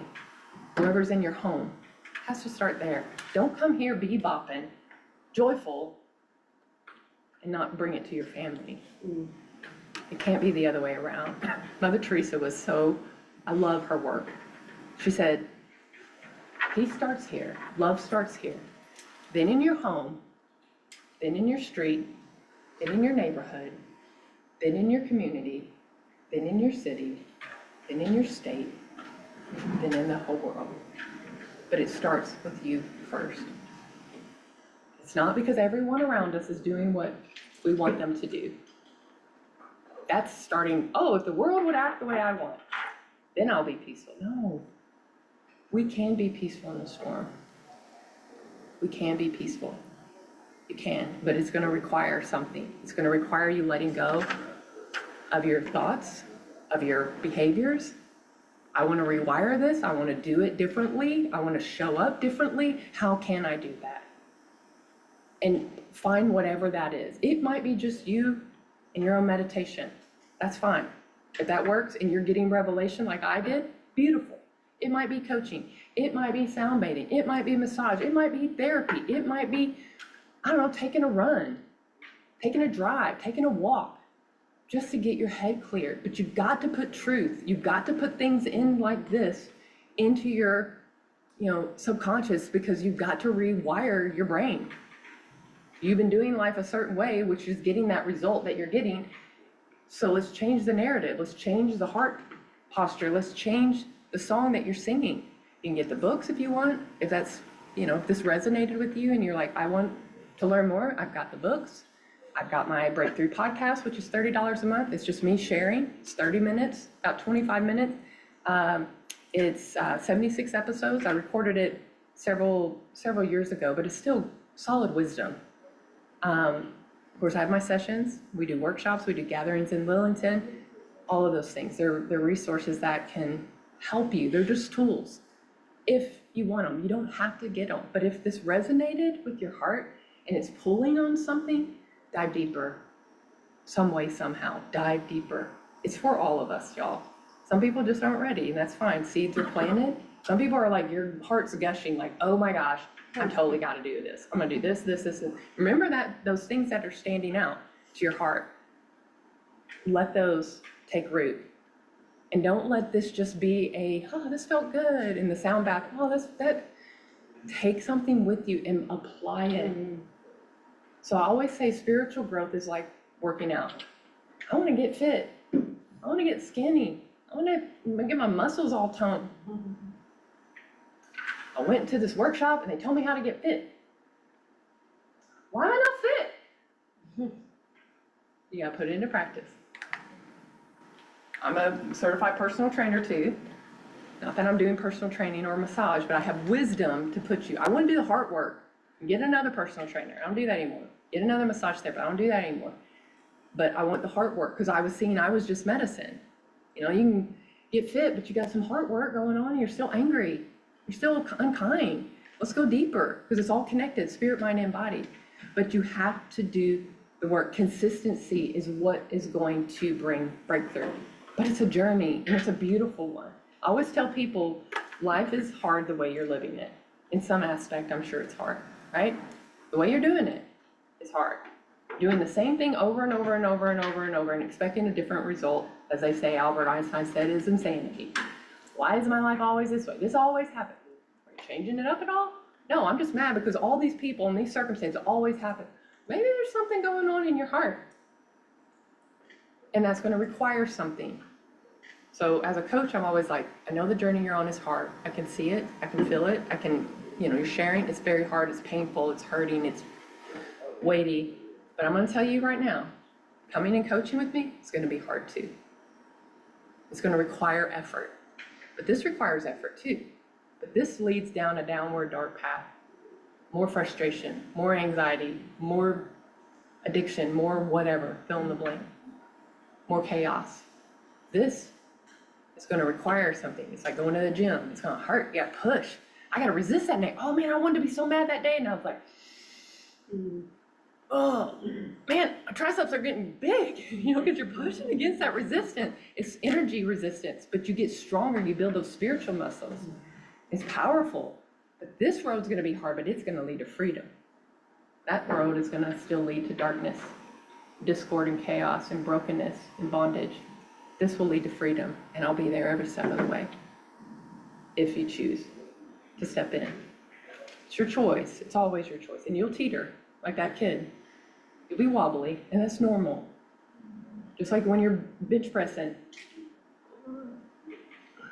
you're gonna be wobbly, but you get stronger. The fruit that comes from everything I'm sharing with you, which is just a smidgen, there's tons more, but we're not gonna be able to get into that. But this is vital, y'all. This is incredibly vital and can be completely life-changing to you. Just start with some of the things, the simple, basic things.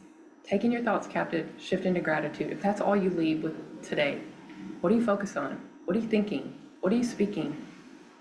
Become aware of that and do some heart work, and then just see. Email me and tell me all about it, because I love hearing the stories of, I can't believe this. I did this and this happened. We're not meant to live broken. We're not meant to live flowing with anxiety and fear and frustration and worry and separation and divide and division and judgment and criticism. We're not meant to be that. That is not good. We're meant to be love and joy and peace, patience, kind, gentleness, compassion, self-control. It's all in us. It just hasn't been developed. As one teacher said, I had a lot come out of me before patience did. That's okay. It's purifying. It's got to come out. It's a refiner's fire. And I always say it has to come up to come out. But it's a matter of if you camp out in it. Okay, you might feel that offense, but did I camp out in it? Nope. I actually just let it go this time. Good. Good job. It's a matter of like, I'm offended and I'm carry this around. I'm gonna carry it around. I'm camping out in it. I'm gonna be mad. I'm gonna tell everyone about it, and I'm gonna go to sleep with anger in my heart, which is not good. And I'm just gonna carry this. I'm hurting again. Why am I getting my blood pressure? Why can't I not sleep? Why am I irritated all the time? Oh. So then when that offense comes again, oh wait, I remember last time. That wasn't good. Okay. But, and you'll wrestle, but you're like, progress. Focus on your progress. And be proud of yourself. It's a journey, and it's a beautiful one, absolutely beautiful. And it's beautiful for me to be a part of, too, to see you blossom, if that's even the right word. Sorry, guys, I know you don't want to be a blossoming flower, but it is beautiful. All right, so we're gonna wrap up a little early because the lunch is already here. Does anyone have any questions? We got a few more minutes. Questions, thoughts, comments? Don't have to have any, but I'll be here. Am I gonna stay through lunch?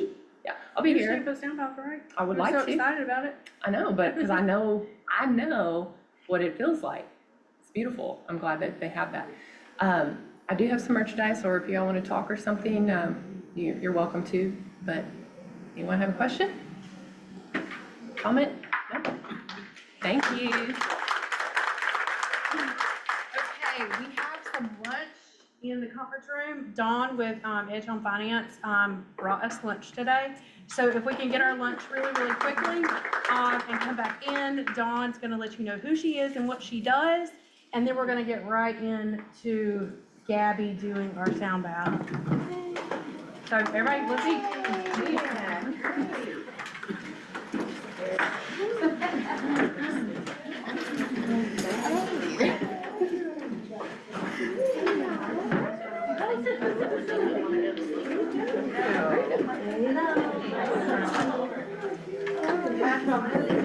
Thank you for coming today. That was really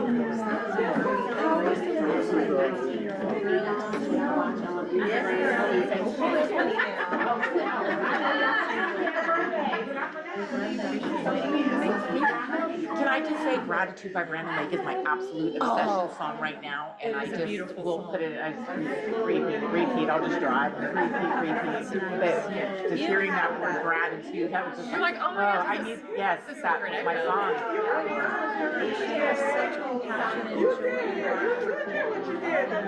I still need to find that inner, because I'm carrying bags like that too, so. Yeah. Yeah, I have a 16-year-old with Down syndrome, and it wasn't diagnosed until after he was born. So I was still in the hospital, but he had a breathing issue. So it was like you said, trying to come to terms with something you weren't expecting, and just trying to be that mom and all those. I have 4 kids, so. And you know, it's like when you're pregnant, you're not thinking, oh, I have special needs, you're dreaming, you're imagining, all that has to die, and you don't even know. Typically, we know I babysat, you know, we know how to, you know, care, I know how to parent. Yeah. But especially you, like, it's like your blind faith, you just don't know. Yeah. It's just, we're making it. Yes, no, some of my favorite phrases are, it is what it is, and denial gets you nowhere. That's right. And it's one of those things, having a special needs kid. You have to just kind of, There's so many things you can control. You can't control the situation, you can control the reaction. You're a mom because you want to control everything. Oh, yeah. You feel like it's your job. Yeah, or to fix it, make it right. well, I love that. Do you have like business cards and all that up there with all your stuff? Okay, awesome. Well, thank you. Yes. So how are you doing? Good. You have a good holiday? Good. It's such a busy holiday that I didn't really get like that downtime. It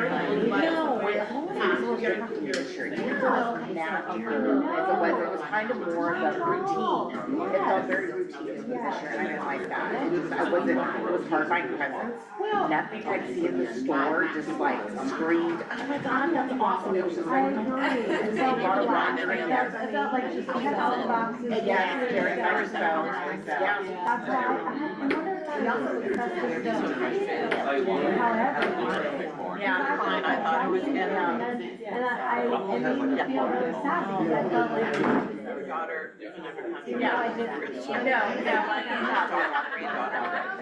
Granddaughter that lives I guess.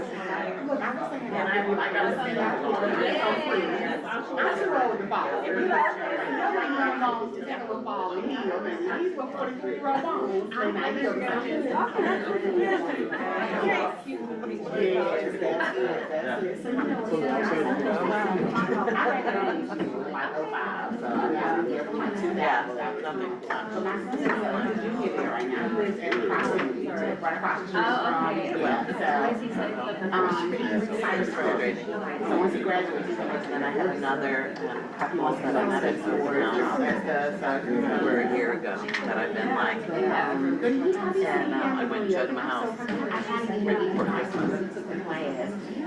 But they're like, how much my house is, blah, blah, blah. You know, check them out the first of the year. So of course they did, and they're like, put it on pause for now. I'm like, where's your Because I was like, he's in Glendale. He wasn't a no-brainer. He's coming with a car. Where we could reverse the.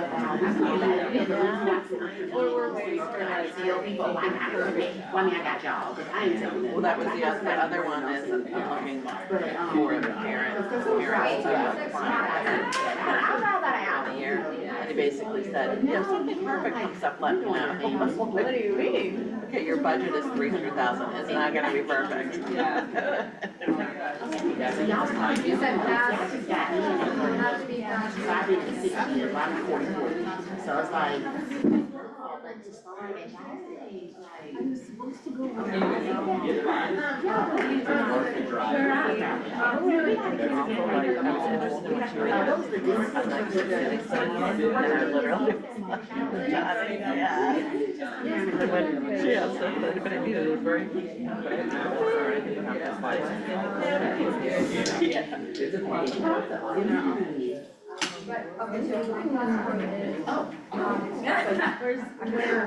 well.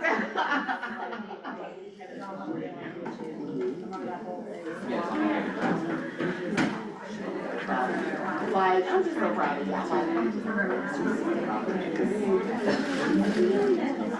Or let me say this. In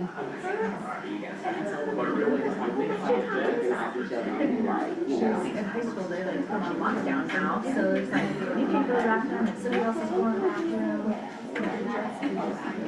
Oh, it was a big deal. And they're not really serious. Right, that would be a little Saturday, you know? Thank you for inviting me. 35 minutes. Yeah. It's okay, we carpool. Yeah, Stephanie picked me up this morning, so that worked out. Okay, so let's talk about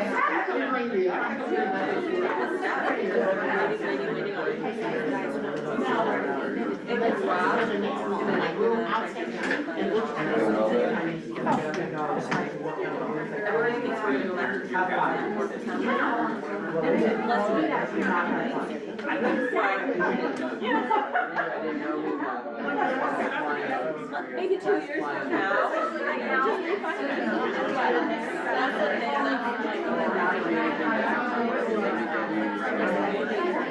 So when I was at, let's see if I can find that. I was 16, the little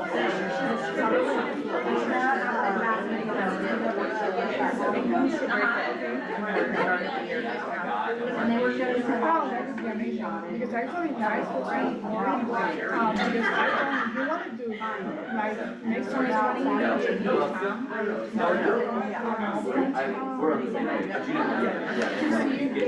like multiple things why they have 5 months out and I only found Right. and all of the months out like the majority of them was only like 1 year at home like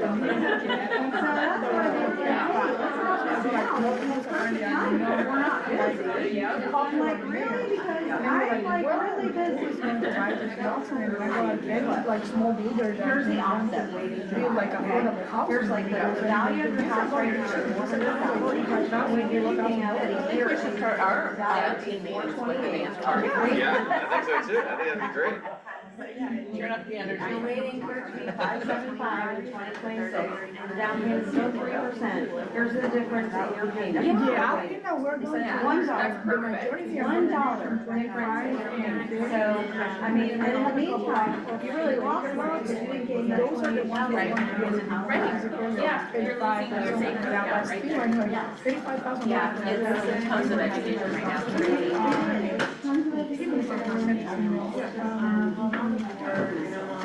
I'm about to, she messaged me about Facebook. So funny that this guy. They don't ask you how you set up It's just a contract. I think sometimes too, it's the holiday time, everything feels heavy. The chatter Or like chatter. I feel sick. Right. But I've been like literally going after these people for I get it. And that's it could be really, really great, or it could be like I've been playing this for really, but I just, there's not any month that I don't go. I feel like even I can have like the best month I've ever had, 25 seasons in that month. Yeah. And I'm still going, oh, what about now? Yeah. What about now? What about And Patrick's in the same deal, so it's both of us. So we're hitting those peaks and those lows at the same time, and it's stressful, and we're still like figuring all of that out. Yeah. Right? And so it's a constant concern. I told them, like, okay, because we got through last year. Now we can plan a little bit better. So on those highs, we're looking that way now, preparing for these lows. Like, we know what our expenses look like.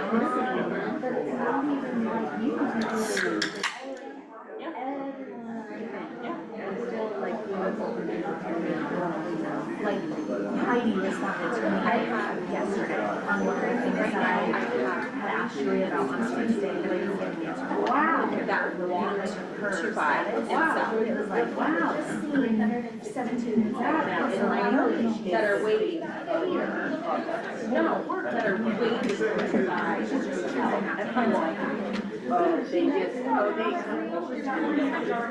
I started with KW Platinum a couple years ago, and then I started at Leo on June 1st. So I haven't been there very long. It's okay, like we're doing ours, that office thing. It is the radio station. Right. So I miss the office. I miss having like staff meetings and stuff. It is, it's a great reminder. But I'm also the type of person where I like to do. I said to you, I don't know what you said, why should start our team here, so dance party. Bring up the energy. Yes. It's higher. It is higher. So like if I was just with Bill and we both not living here, and because it's for next one. It is. Yeah, I did. Yeah. I actually talked to him, but everybody, he lives with some mom. Yeah. And we need to do real estate. Yeah, working on you.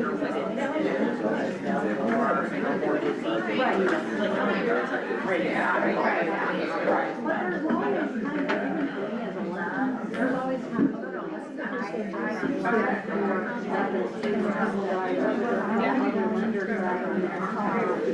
I'm voting for someone.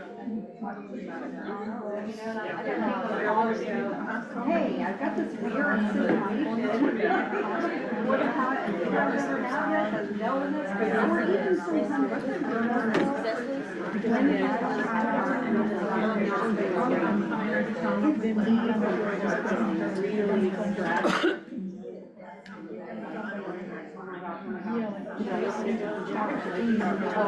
Okay, everybody, if I can get your attention just real quick, I want to make one more introduction.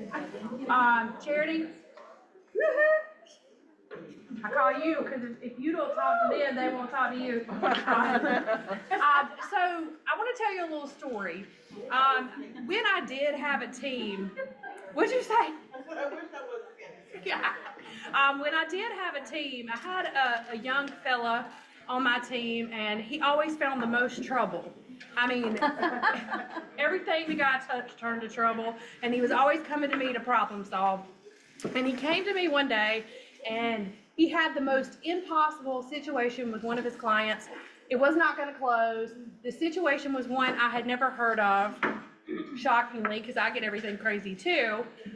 So I was scrolling Facebook, and as I was scrolling, this lady posts the exact scenario that this guy was in and how she saved her client or someone else's lending client and was able to get this to close.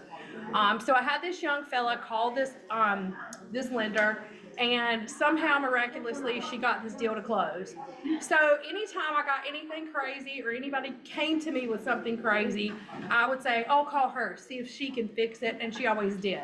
So now it's got to a point that I know I have a lot of crazy in my business, so I don't even attempt to try to send anything to anybody else. I just send it to her. But she did provide the lunch that we're having today, and I want to give her an opportunity just to tell you a little bit about who she is and what she does, and hopefully she can save something that someone else can't for you guys. But her name is Dawn Gosney with Edge Home Finance. Thanks, guys. Thanks, Misty. Yeah, I just want to point out I do regular stuff too, not just. You don't want all the crazy? Well, no, I mean, I was so blessed when that happened to just line up. I feel like that was a God moment because then I met you, and now I do a lot of things with you, and that has been a blessing for me. So let me tell you, it was great. So yes, I was happy I did that crazy. Believe me, I did. Sometimes it's a little crazy to do the crazy with someone for the first time because you know that it's probably going to be bumpy and not your best work, and you don't want that to be the representative of you right away. But it worked out beautifully. It was great. And I mean, you were very supportive through the whole thing too. So, and I think that guy's not in real estate anymore. But his client closed. That's right. So for those of you who don't know me, I'm not a public speaker, so I do have a few notes, but I'm Dawn Gosney, and I'm a broker with Edge Home Finance.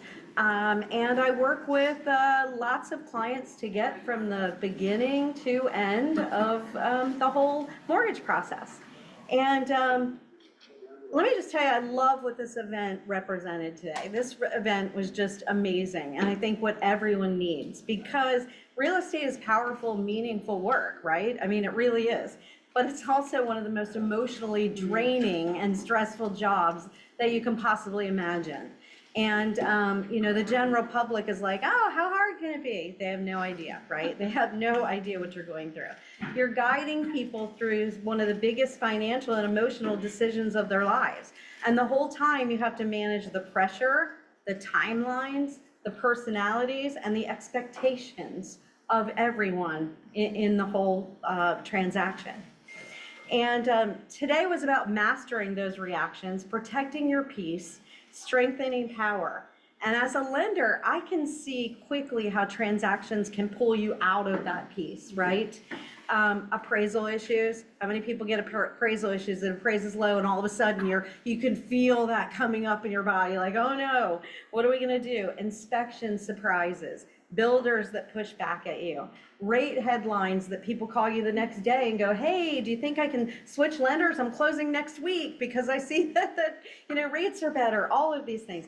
And suddenly everyone's nervous system is activated, right? And yours, because clients are spiraling, emotions are rising, and you know who carries that weight? We do. You do. All of you carry that weight, that is for sure. So I want you to think about, I want you to think about something. I want you to think about the last transaction that really stayed with you. Like, where did you feel that stress in your body? You don't have to say, but think about, where did you feel that stress in your body? Where did it show up for you? Mentally and emotionally. Did you take it home to your family? Were you short with your kids? Were you short with other people? Did you walk in the grocery store and go, no one can do anything right? Nothing goes right. Why does this happen? You know, when people supporting the transaction stay regulated, the entire experience shifts for you. So my job as a lender isn't just to get loans approved. I mean, any lender, let's hope, most lenders can get things approved and get things through. But it's also to be a calm nervous system in the transaction. And what that means is setting expectations early with clients, explaining things before they seem scary, proactive communication, and absorbing stress and not passing it along. How many of you have had to call a lender and say, where's that appraisal? When are we even going to get that appraisal? When are we going to have, right? All kinds of things. When are we going to get those kinds of things? It doesn't feel calm. Stress moves fast, but calm can too. So when a deal gets, here's another reflection for you. When a deal gets hard, what kind of support actually helps you? And what kind of support makes it louder? You don't have to say out loud, but just think, what would have helped you in those times when you were feeling really stressed about that?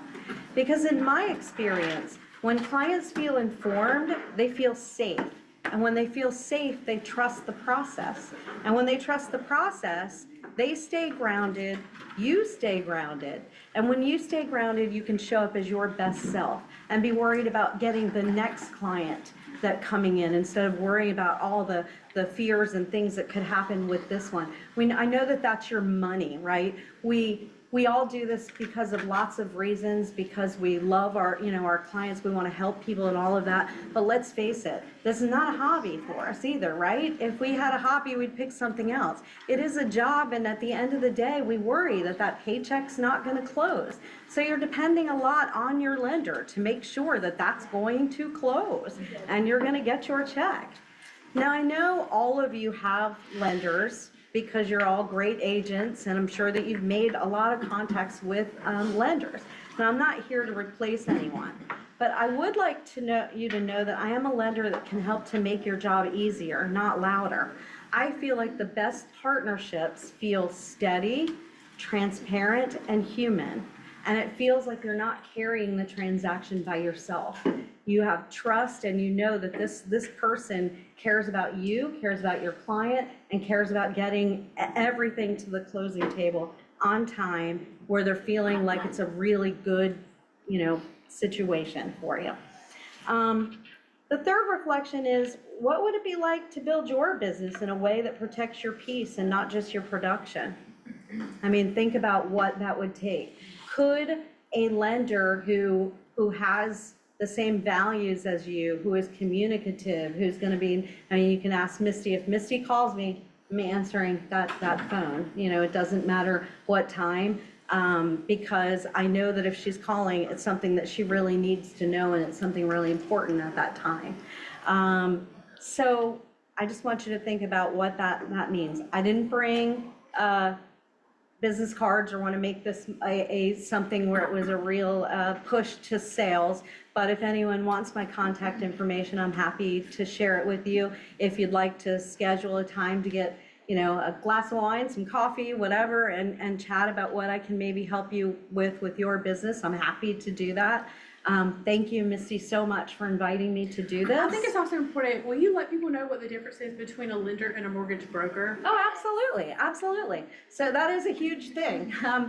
I'm a broker, so that means that I work for 149 different lenders, which means a lot of things, but one of the things when Misty was talking about her person, the big problem, one of the problems that they had was that they were locked in at a rate, and rates were declining and rates were getting good, and they needed a lower rate to actually qualify. And when you are a broker and you have I can lock someone over here to protect their rate. Rates go way down, I can pull them from that lender and I can put them with this lender over here so that we never have a problem. Most of my lenders can close in a very short window of time. I worked with Ashley. She knows that our loans can close in 2 weeks. Well, you've had that too. You're calling me, you're like, really? You can really do that? I'm like, yes, Misty, I really can. I'm not going to tell you yes if I can. I'm going to tell you no if I can't, because guess what? No one likes. The same thing when I do a loan estimate. I try to explain to people, sometimes my loan estimates will look a little high, and people go, oh, well, I was looking at this loan estimate, and they have our taxes at only $100 a month. You have mine at $250. And I'm like, let me tell you, it's going to be $250 if it's $250. Doesn't matter what they're telling you or what I'm telling you. But here's what I would like to do. I'd like that number at the end when we go to close and we balance to be lower than what it is on here, never higher. Because no one gets upset when you go, guess what? It's $1,000 less than we thought you were going to need to bring to closing. If I come to them with $1,000 more, guess what they don't like? They don't like that closing. They don't like the transaction. And they probably don't like me. But you know what? More than that, they're also thinking, Misty, come on, man. This is the lender you sent me to, and this coming, and they're feeling like it's a bad transaction. So being with a broker means I have a lot of options, not just with rate, but a lot of options with programs. We have programs that do all kinds of crazy. We even have I didn't mean it to get this salesy, but I have programs where you don't even have to have a job, right? If you have enough money and a good enough credit score, you don't even need to, and this is for primary, not a DSCR. This is for a primary home. If somebody has 20% to put down and they have a 700 credit score or better, they don't even need to have a job. So, I mean, the rate's high, the rate's high. Let's do it, but it can be done. But it can be done. And someone would say, why would someone would want to do that? Well, sometimes you have people who started a brand new commission job. They know they're going to be making a lot of money, but they can't use that income yet. Guess what? They can still buy a house, still gets them into the home. It still gets, I was just talking to Ashley a few minutes ago. She was saying that she's struggling with some people saying, hey, we don't want to buy because if we buy now, rates are just going to go down. We're waiting for rates to go down. And I showed her something that showed if they had a 650 rate today, what their payment would be. And if they waited a year, we're looking at houses going up about, I don't know, in this area, maybe 4.5% or so. So we're looking at the house being $20,000 more. When you looked at it, the payment today would be $1 more than it would be by waiting a year and getting a 5.75% rate instead of a 650 rate. So I have information and things like that, flyers that I can give you that you can share with your clients to show them that waiting isn't necessarily what they need to do, and all kinds of things. But I'm happy to do any one-on-ones with anyone and give you any information you need. Also, if you have my phone number, I'm always happy, whether if I'm not even working with your client, if you want to just text me and say, hey, there's this other, Misty does this for me sometimes too. She'll be like, hey, is it true if such and such happens? And I'll go, yes, that's true. That's a guideline. Or no, actually, if they do this, they Especially when I'm the listing agent and Right. the lender on the other side Right. is telling me things, I'll call her and I'll say, this is what's going on. Right. Is this even a thing? Right. Because there's all kinds of programs sometimes and I don't know about something. Right. So just having a resource, somebody to call to be Yeah. able to give me advice for my Yeah. sellers it's a big Yeah. deal. And for sellers right now, if you have listings, I'm telling you, in my experience, buyers are not concerned about the price of the house. They're concerned about what their payment's going to be, what affects their payment rate. So before you take that house and reduce the price by $10,000, $15,000, consider instead offering a seller paid buy downs on some of the rates, because that's going to that's what builders are doing right now, right? Mm-hmm. They're taking money, they're actually inflating the price of their homes to be able to buy the rate down and have people go in, and people are still buying the homes even at inflated prices because what they really care about is what's that monthly payment. So thank you again. Thank you so much. Yeah, and I thank you for being here, and thank you for how you show up for your clients. My hope is that all of you leave here today feeling supported, because this business is demanding enough, and none of us need to carry it alone. So, there we go.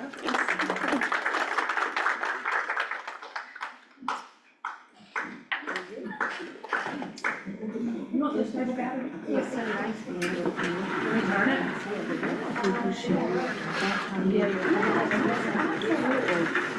feel like I'm myself. Yeah. I can't, I'm totally overhearing. It also doesn't have like double it. I'm like, put your info in here and then I'll text you. Yeah, great, right? Yeah, sometimes you just have some question and you're like, who can I call? Who can I call? Who can I call? You're actually great. Thank you. Yeah, I've worked with Stephanie quite a bit too. Sure do. It's not just. No, Stephanie, you're knocking it out of the park. All right, raise your hand if you know Gabby. Raise your hand if you know Gabby. Man, y'all are missing out. So this is Gabby Murello. She is the Mystic Realtor. And Gabby loves all things. You want me to answer? Yes, do it. Look, she's like, you can't do it. I don't know which things you No, want me to all the say. things, like, you just, I mean, you're like so vibrant and all the things. What do you do with the association again? Oh, so I'm on the Raleigh Regional Board of Directors, and I've chaired some committees, and then last year I was on NAR's YPN committee. This year I'm on sustainability, and I've had some positions at the state level. So I definitely take my profession very seriously. That's why like this was a path I didn't see coming. So right now I'm in like an integration phase. I just rebranded last year to the Mystic Realtor, which is like home and energy combined. Sorry, I took over. No, I love it. Anything else? I love it. No, go. And I wanted to chat with y'all too while I set up. So, yeah, this was a path I didn't see coming. Like, I guess, I don't know, a couple of years ago, I was not the type to read any self-help books. I thought if you needed that type of stuff, you were weak, and I didn't want weakness around me. Really, I was just very unhealed and operating like a bull, trying to prove that I was the best, top producer, all of that. And then I had a crazy spiritual awakening. I don't identify with a specific religion, but I am what I would say is very spiritual, very connected to nature. I rehab animals. I have baby squirrels right now that I just got done bottle feeding, and a baby goat that I bottle fed. Actually, Raleigh Regional is currently writing a policy about no pets at the board meeting because of that.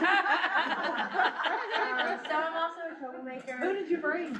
The squirrels. Oh. I mean, they were low key, but like I didn't have time to feed them before I left. Really? I'm always running late, very tag D, very realtor coded, and so they were a little rambunctious. But I love snakes. I have 4 pythons, 8 cats. I'm getting ready to get a 9th.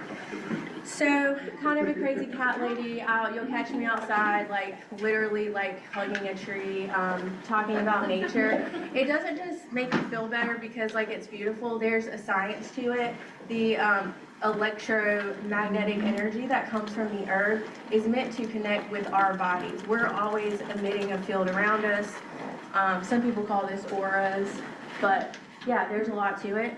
I also read energy. I call it Reiki. So to give you an example, because I don't know how like weird you guys are, but we're all weird. Raise your hand if you're weird. We can only see like it's like 0.001 of the light spectrum. So there's like worlds around us that we don't even see. And the first language of the world was energy. So a lot of times the communication issues we're having with people, whether it's loved ones or in deals, is because the energy's off and we need more alignment there. So last year, when I was on the NAR committee, state associations had me come out to speak to them, and one of my speaking topics was mindfulness. And so I would start them with a sound bath and a meditation. And people would kind of look at me like I'm crazy because a lot of people come in these rooms, they want to be more professional, they want to make more money. Trust me, I love making money. I was listening to Megan Thee Stallion on the way up here, like trying to get in the mindset. And you have to be careful with integrating anything in your life and make sure you're integrating because you don't want to focus too much. Am I allowed to light candles in here? Okay. There might be a new rule written after today. There might be a lot of rules written. You don't want to focus too much on the physical, the material, or the spiritual, because then you can not be relatable and you can kind of be doing spiritual escapism. You want to like blend into what is your path here.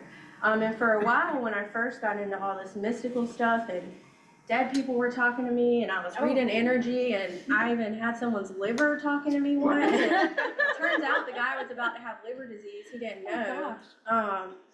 So I was like, what? I shouldn't be in real estate. Like, this is not my path. And then I sat with my favorite tree and I got the wisdom. And it was like, no, this is your path, because in what other world would you be able to connect with so many people and open the door for people to create more presence in their life? And when we create presence, we live more aligned, we live more in love. And if everybody has more love just in their home, imagine what that would do in the world. If we're more mindful parents, more mindful spouses, more mindful in business. You're ever gonna call from an agent and you're just like, are you new? Because you're just not nice. Like, that's how I was in the beginning. Like, I thought I had to be a bull about everything. Now I want to make that agent my best friend. Can someone get the lights? Yeah. Okay. I have another presentation I do, and it talks about how being a realtor is toxic. And I think the stat on there was we check our phones an average of 97 times per day. It's probably a lot more than that for some of us. So I would ask just for 5 minutes.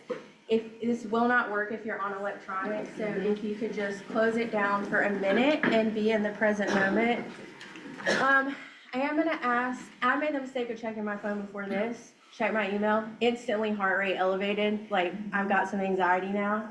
So we're gonna take a breath and we're gonna center and shake off the negative energy. I would ask you to close your eyes, and when you breathe, I'm gonna say 1, 2, 3. You're gonna breathe in from your root, which is this area. So you're gonna breathe up, you're gonna hold it. I'm gonna count for 3 seconds, and then you're gonna slow release. So if you want to close your eyes, that's recommended. You don't have to.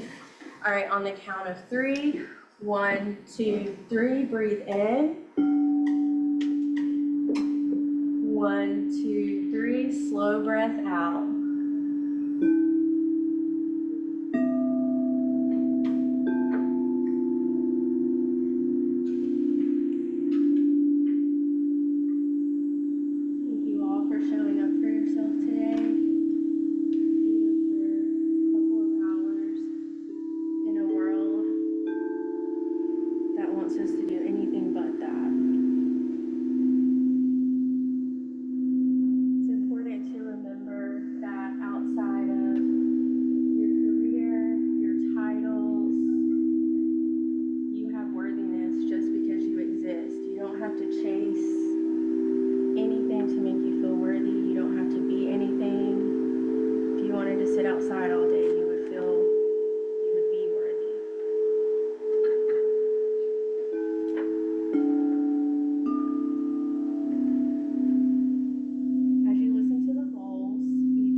usually this is a lot longer and you're laying down, but it was just a sample. So I'm happy to answer any questions if anyone has any. Oh, it feels so good. I Peaceful, didn't want it to right? end. Great. Yeah, and I actually am supposed to have 7 bowls, but a child broke one of my bowls, so y'all clearly didn't need work in that Which one was chakra. it? The heart one? No, I have the heart. It was the third eye. Because the last time that you did this at Car Space, Alana and I both, it was the craziest thing. We were riding home and I was having like heart flutters. This one's the heart.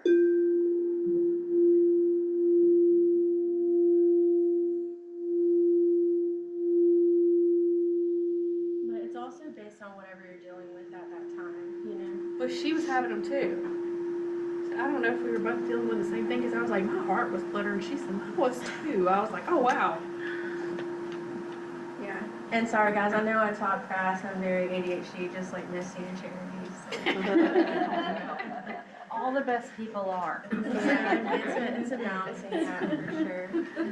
If you guys want to follow my weird journey, it's, yeah, I'm a realtor first, so I'm always going to plug myself. It's Gabby.thegreat on Instagram, the Mystic Realtor on TikTok, but that is my most ratchet account, so only follow me there if you're like really non-judgmental, and then Gabby Morello on Facebook.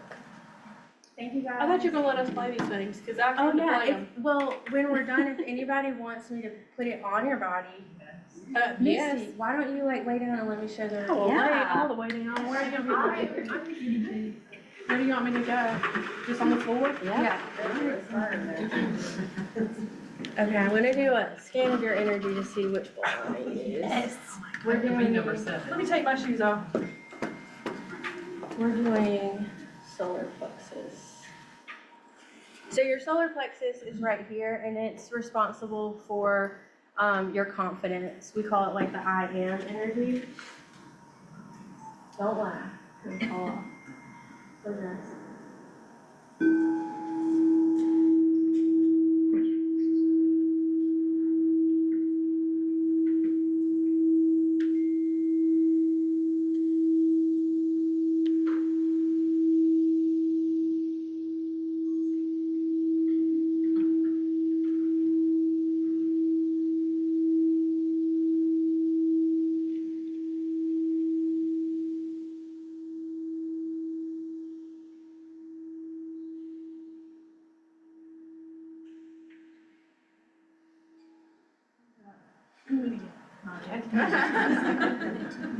Do you do them just all different ones? Yeah, usually when I do Reiki, I combine the sound. So I'll just also put the bowls on the body too.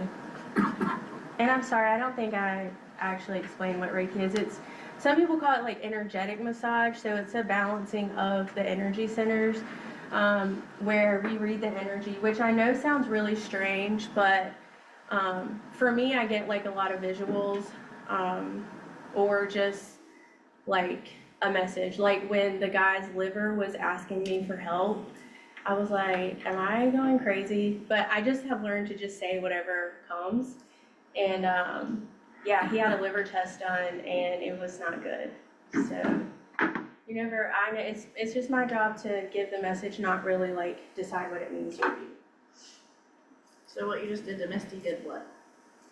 I wouldn't say I really did anything. I put the bowl on her solar plexus, and that frequency was probably calming for that energy center. But I didn't like clear it or anything like Why that. didn't you? You should have. Because I thought we were just doing a sample, and I don't want to make you cry in front of your friends. She has made me cry. I do not like to cry in front of anybody, and yes, it's Charity. I cried like a baby. I was the first one to speak, and I said, "Bah!" I thought I was going to yoga. Oh, at my office. Oh, Yeah.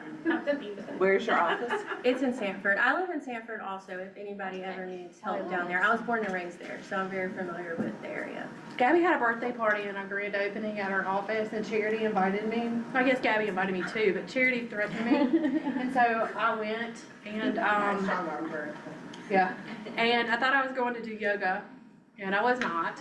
I come in my yoga clothes and all. She said bring a yoga mat. Stay there.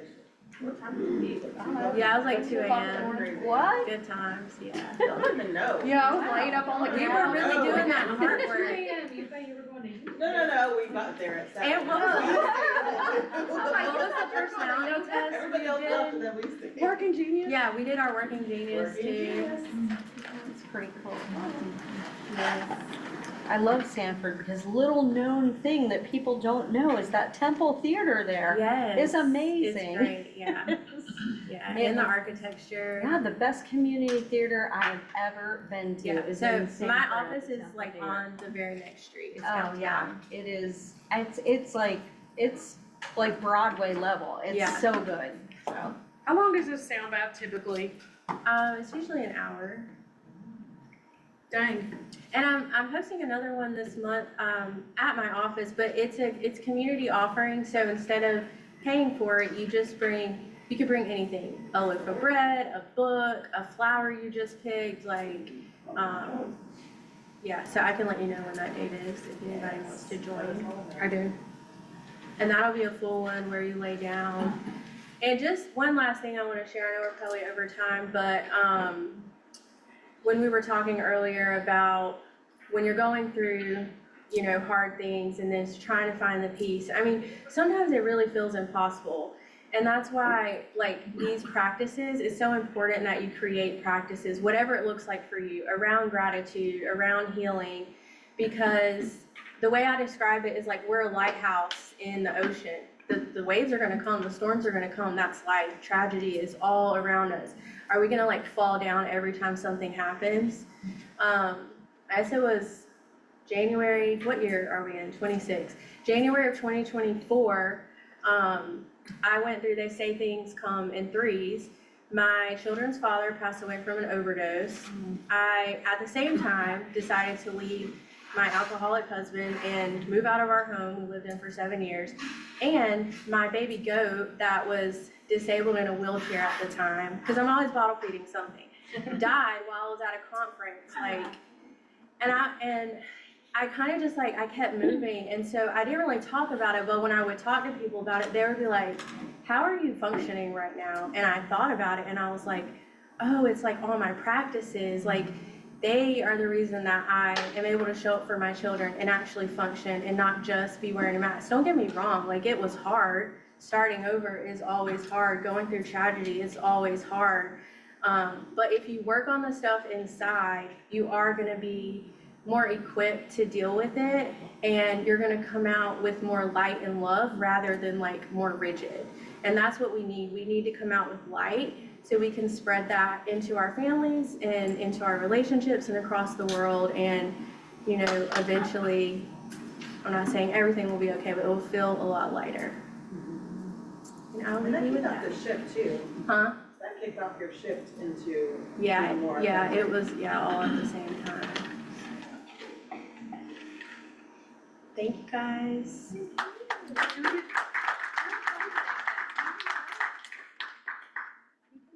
next month, guys, we're doing listing mastery, and there's going to be teaching scripts, all that kind of stuff. So definitely put it on the calendar. It's usually the first Thursday. There may be a conference that we have to shift around. It might be the second Thursday.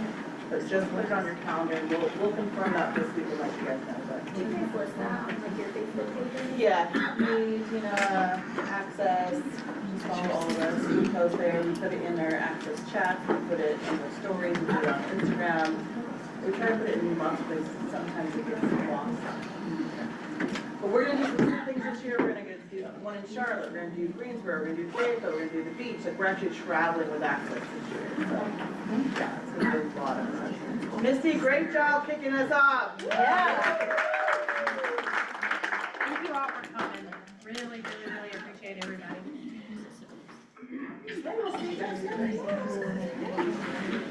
Oh, you love that sound out though, right?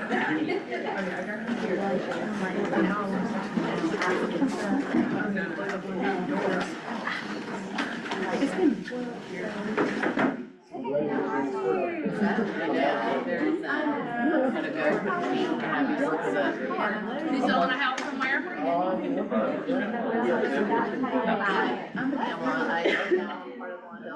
I love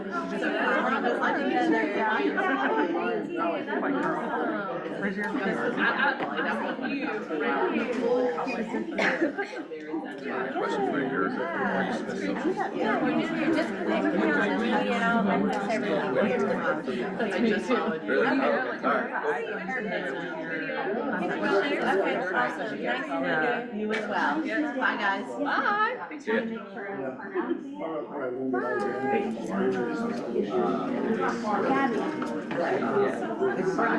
See ya. Yeah, we're on Yeah.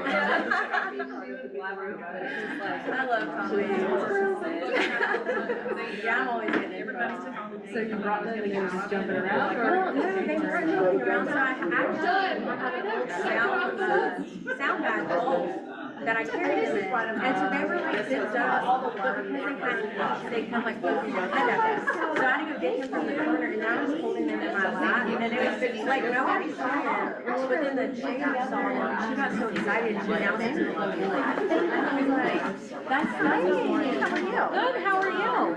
So then I got a call that I would love that. Oh my God. Yeah, I would love that. I'm sorry to hear that because I know that's trying to sometimes didn't go the way you wanted to. You know, listen, things go wrong in transactions. So normally if you feel From what I've always heard from agents that I talked to, is not that everything didn't go perfect, it was how it was dealt with as it went wrong.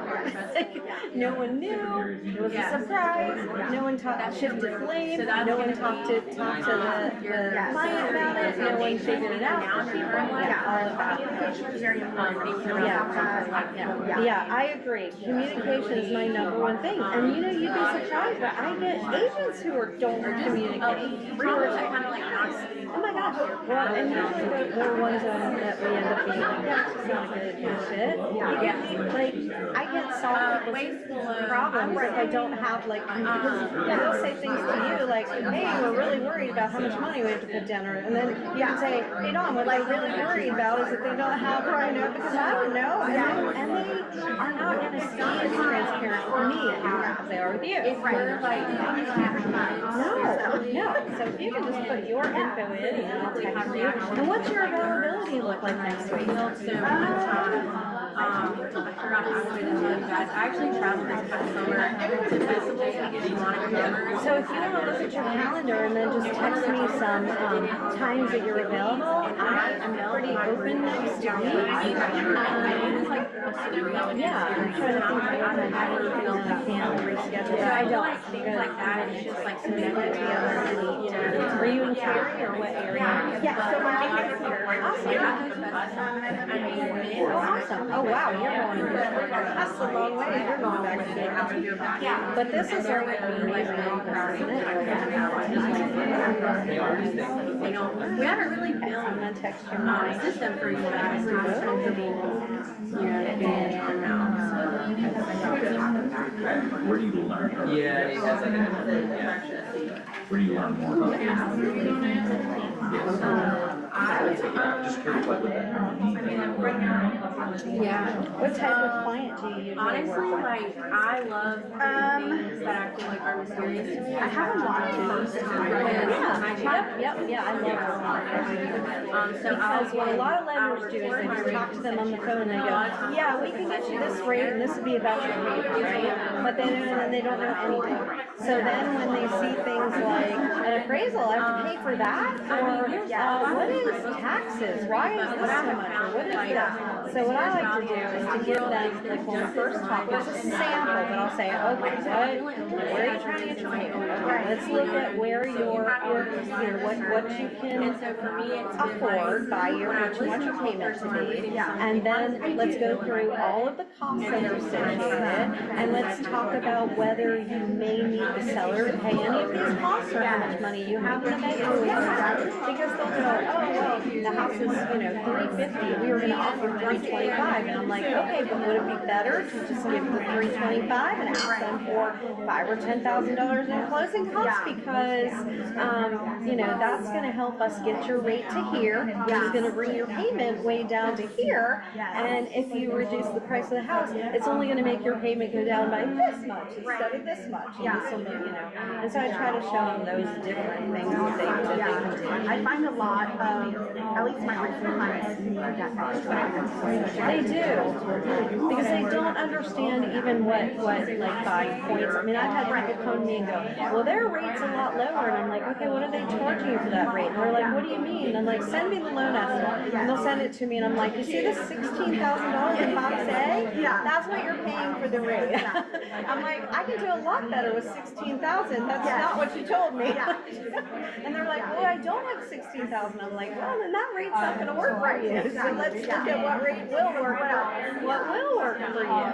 Because especially first-time buyers, usually it's money to come to close that they have the most problem with. You know, and that payment being a reasonable amount of payment.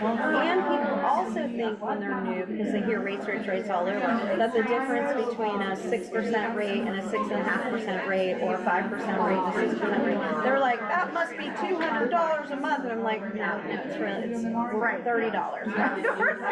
It's not that big of a difference depending upon that, you know, what size home that they're doing. Like, it's really not gonna be like life-changing. But do you guys have a lot of different programs, like homebuyer programs? We do. I will tell you that the one thing that we do not do as a broker, and which we can't do, which is unfortunate because I wish we could, is that we don't work with the North Carolina down payment assistance programs. But in my personal opinion, they are usually really high rates, and you can't buy rate down, and you can't do a lot of things. So they're not, and you're stuck in the loan for a certain amount of time, and lots of things like that. We do have down payment assistance programs because, like I said, I work with 149 different lenders. We do have down payment assistance programs for both FHA and conventional buyers. So, but you know, or depending on the areas that you're in, I'll talk to them about USDA loans. We have a lot of USDA loans, or talking to them about finding gift funds potentially. Sometimes they're low enough amount that they're like, well, we need $5,500. I'm like, okay, if you go to the state and you're borrowing $5,500, let me tell you, you're going to pay an extra 1% in origination. You're going to be stuck in that loan. You're going to have to pay back if you know that. Right. I'm like, let's talk about that. How much? You have $3,000 now. Yes. So I'm like, and technically they're going to have to sign something saying it's a gift. So what you do in your own time later is your own problem. No one knows. So I'm like, you know, we can structure it that way. Your payment's going to go from this to this. And you're like, well, I don't want to talk to my parent about it or whatever. But then when they see the difference in payment, they're like, maybe I'll see what my mom can do. And I don't push things on. I just give people options. You know, here's some choices that you have other than that. But if you 100% need that, then I totally get it. You need it. Some people have no way of saving that amount of money. I get that too. I try to give them all the options that they need to do. So I love first-time buyers. I send them a little bit of it. And one thing that I love, I do use one particular lender I use a lot for first-time buyers because they do this amazing. They're more of a really, it's actually UWM, which is United Wholesale Mortgage, and they do like some amazing things. But one thing that they do is they send a video at every stage of somebody's loan and explain every single little thing as it goes along.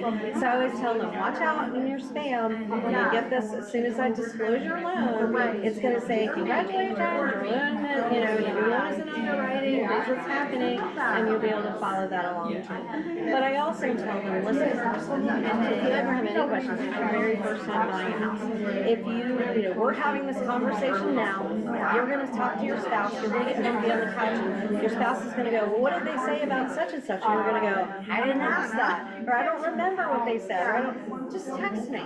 Just text me, or we can get on a call if that's easier, and I'm happy to go over it all again with you, or, you know, and no question is dumb, because how would you know? And it's complicated. I mean, it's great, figuring out rate structures is complicated even for someone like me that's been doing it a really long time, right? Like sometimes I'm like, you know, because people don't really, you know, they're like, what's your rate? And I always joke with agents who will call me and say, what's your rates today? And I'm like, I don't know, how much does a 4-bedroom house cost today? And they're like, well, and I'm like, yeah, did right. I'm like, same. It's like, how much do they want to pay for the rate? They want a 5% rate? I can do that. It's going to cost 20 grand. Yeah. Do you have it? Because if you do, 5%'s for you. Yeah, exactly. I'm like, I wouldn't advise it because we're in a declining rate market. Now, when we were in the 3% rates, and people were like, I can buy down the rate to 2%. Should I do it? I'm like, yeah, you should, because they're never gonna be that low again. They're never gonna see it again, ever, right? But where they are now, I'm like, if, you know, I'll tell them, when do you think rates are gonna go down? I'll ask them, and they'll go, oh, well, I think rates are gonna go down in a year. And I'm like, okay, but you want to pay $8,000 in points to get your rate down now, and it's going to lower your payment by $54. Let's divide that into the $8,000 that you're putting down, and are you going to get it back in a year? No. Then why do you want to do that? It's like, you can't do that, but just financially, no. I had the first time who I was talking to last night. She actually is self-employed, and I said, okay, so your income is, you know, up and down, and can be, you know, this is going to save you, it was exactly $32. I'm like, okay, it's going to save you $32 if you do it. So if you want to do it, it's available. I'm just giving you the options. I said, but if you do that, and it's going to cost you an extra $6,000 to do that. I said, or would it be better to have $6,000 buffer in your savings account so that if one month you have a really rough month, you have the mortgage payment to be able to pay. I mean, every week is this $32 going to make that big of a difference? Because I don't know. You know, you make that decision. Like, but if you're my child, we're giving you advice, and I have kids your age, right? It's like, I would tell them, you know, keep your money in the bank. And if you want a lower rate, put money on your, use the amortization schedule, put money down on your principal every month, and that essentially reduces your rate. The amount of people that don't mark that, or, I just, we would get to the closing table, and sometimes the attorney would bring it up, and it's like your mind is blurred. Yes. I do that usually too, about 2 months or so after they buy the house.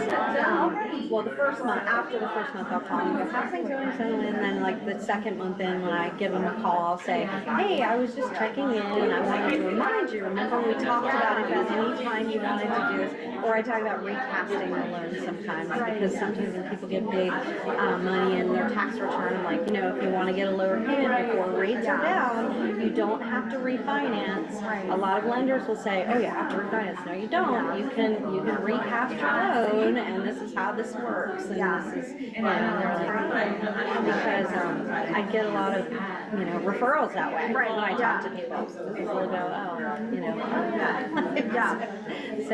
so look at your schedule, and let's meet up, because I would love to. Okay. Yeah, let's do Thursday. And I'll text you what my, do you want to do morning, afternoon, evening? What works for you? I can either do a 9 a.m. or I can do anytime after 12:30. Okay. Let me go back to my office and check my schedule. And I will text you. Perfect. That works. And where's your office? I actually work from my home, but I live in Fuquay. Okay. So I'm not that far. And I'm always, another thing I can always do for you too is I mostly just talk to clients over the phone, but if you ever have clients who need one-on-one, I can come to your office. If if you're having an initial meeting with them and they're like, yes, we'd like to talk to the lender, at the same time. Yes. I'm happy to come in, bring some, things and be able to show them and have a conversation. Because there's some people that are like more scared.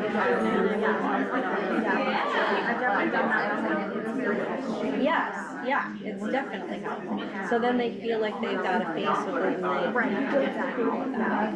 because, people have done it a million times, they're like, whatever, send me the app. Exactly, Right, but people who haven't done it before, they're like, I don't know. Because I think also meeting someone, when they're a little afraid, maybe they're not disclosing to you, they're worried about their credit, they're worried about debt they have, they're worried about student loans, they're worried about all those kinds of things. Once they talk to me, I hope I can make them comfortable enough that they're not afraid of that. Because I'm not some, pretentious person in a suit and tie that's looking down on me. Let me judge you if you deserve to own a home or not, I'll get people now sometimes even that will talk to me on the phone and they'll go, well, we're really good people and we're doing this. And I'm like, listen, I know you're good people, but guess what? You don't even have to be good people to get along. I'm like, I've already run you through AUS, you're already good. We're just checking boxes here. I'm just saying, hey, you worked last year, you told me you worked last year. Okay, well, I just need your W-2 to prove to the underwriter you worked last year. It's not whether they think you had a good enough job. We already established that. Or they're worried about how much money they have, and I'm like, look, it's the day before payday. If you're like everyone else, you get $1.52 in there. I mean, things are expensive nowadays. It's rough, right? It's hard. Don't feel bad about that. You deserve to know. So I'm looking forward to Thursday. It was great meeting you, Taylor. Yeah. Then and I'll if you want, I'll send you a text of Thursday. Yes. Time. Yep. So that's Great meeting you. See you Thursday. I never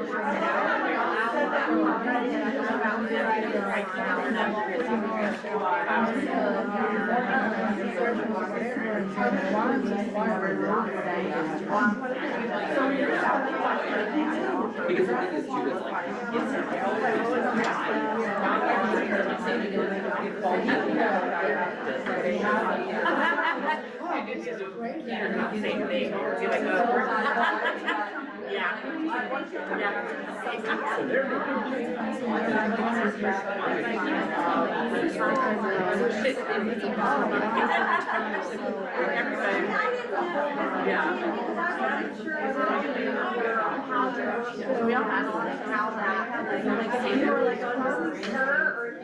like if you guys are all just running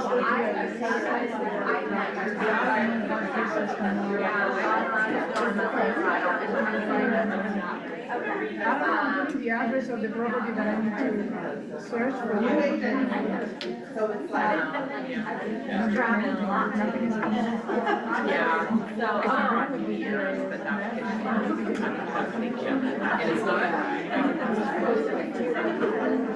Yeah, I wasn't sure if she was team meeting. I had no idea.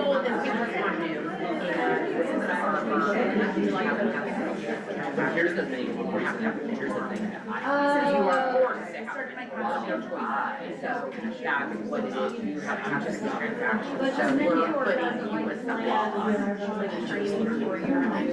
Well, they're supposed to, but you know, you need to get someone to go with the reality. They can send our intelligence that are seeing. We're on the market for 181 days, and they expired, and they're in an area like in a really good area, surrounded by a bunch of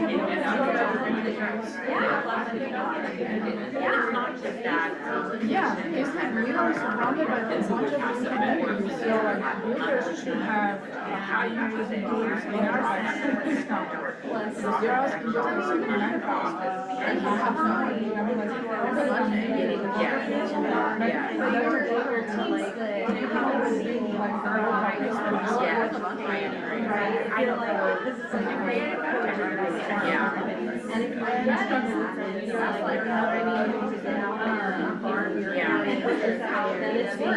You can little nuggets here and there, but over the Yeah, I did that too. I tried that too.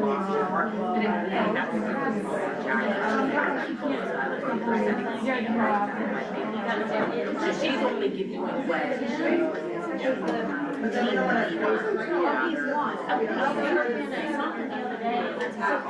Our place is small, because our really, we don't like see our big, we don't mark our big. Really need should care about.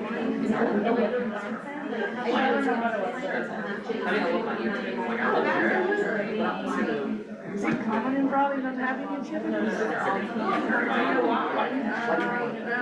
think so. I don't think so. We're the ones like really long, I don't even know how long it is, it's really big room. And so now it's like a relationship. Jason's one.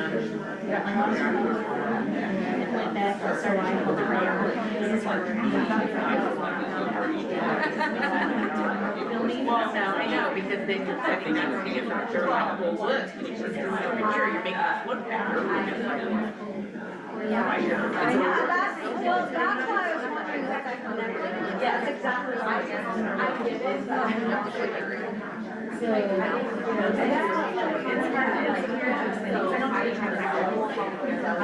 Jess was, so I helped her to put up everything.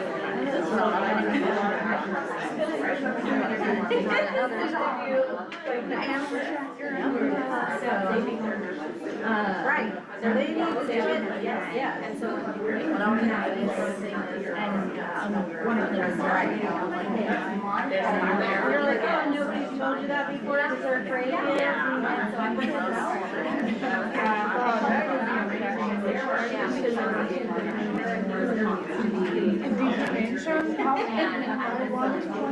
actually said I want to 7-0. Did you send him the VIN numbers? No, I told him I wrote it, but I'm married. Oh, just send him the VIN numbers and tell him, hey, which ones do you want? I mean, like, how many? This is what they have, how many different that you want? We had some other team previously, so I just sent him a screenshot of my dad. And that's, Not right for his mom. He's like, there's no way we're probably yeah, no, I get it. I know that they will be, just let him know, they will be on their toes. Because, well, I think that some of them. You can see from the satellite, there is like 8 things that we have to put up on the road every day. That is just right now. So it will be a class people, like Scrabble, and the other ones that are ready. So we just got our laptop from 5 a.m. to like 11 p.m. at night. Before she's ready. Your job. So I feel like good job. Yeah, she doesn't have how long is she? 20 minutes. So there's literally so many companies working to support the other part of that. So technically, it's water and I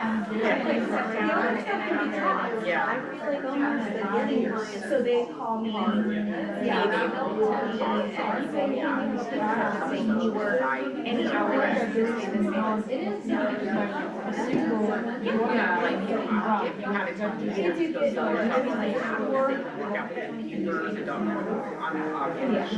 Even though I don't want to, but that's so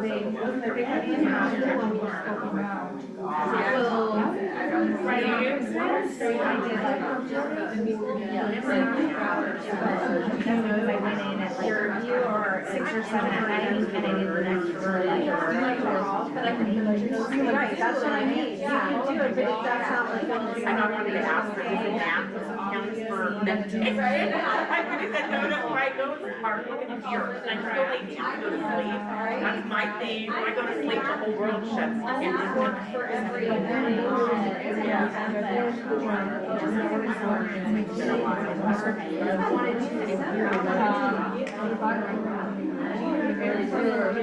I've been there since I came. It's been really busy and it was really good, but it also felt like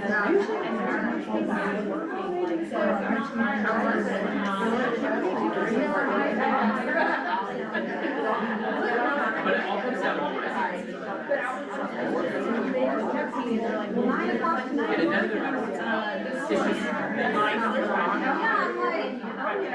I had to like step away before I could answer that. There's no way that, I mean, I'd rather you get back. They can't do it early because they all come out of the church. And I'm like, how about tomorrow? How about tomorrow? Yeah, right. Tomorrow. Why don't you call me in the car, right?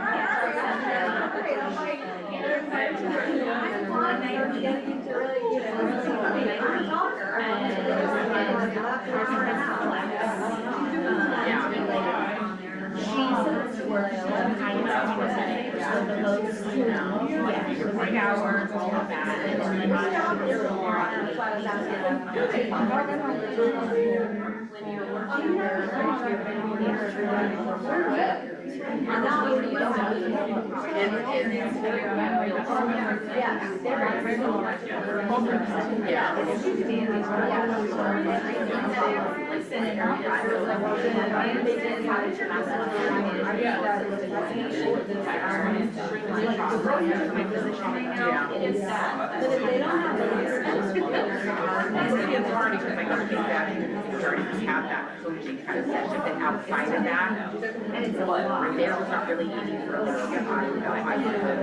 But, I mean, for me, I would work half for such a 3 days. I know you're gonna go. In my position? The overtime, yeah. I late was a rough because it got to the home really there. Was my salary. I don't know, they seem to, I want to say one. Yeah, it was like, Yeah, how did that go? Was that good? It's a gorgeous place. My husband just got to follow and I'm surprised. That's what I just told I her. do not like cold water, so like, really, I am. It's a really, really nice house. You've been on our. Oh, God. The other one I had out there too.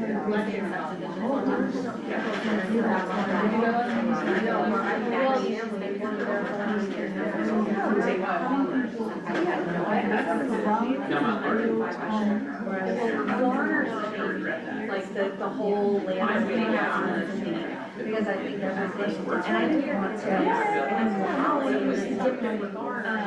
I'm telling you,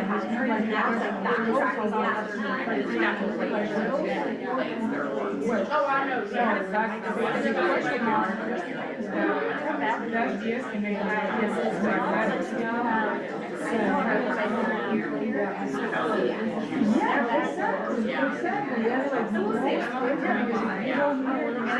I do better than 19 was before. And I know they're 7 days now. They only live for 20 years. And that is, and when we got the Walmart, almost 16, units and a half, and 11 children. They're not good or but they're, you know, the stewards and they're good on and fire users and all of that. Is that right? Yeah, almost 16-year-old. She was where you go over to play, you have a couple of minutes, working. And then my middle, yeah. For sure, I love the country vibe out there still. I hope that She likes to be, she thinks it's like recharge the battery. I'll be out at dinner, we can like have a ball. Then I'm at dinner, and then we're like, have a great time, and it's, you know, like literally, yeah. like nothing. And yeah. Now I'm like, Excuse me guys, is there a Raleigh agent here that can answer a question for you? A Raleigh, someone, yeah, Raleigh agent. So, are there a lot of like houses or areas in Raleigh that we do Do you want to turn that recording off? Are there a lot of places in Raleigh as well? Yeah, like we are checking in right now, and unless I'm like doing something wrong or not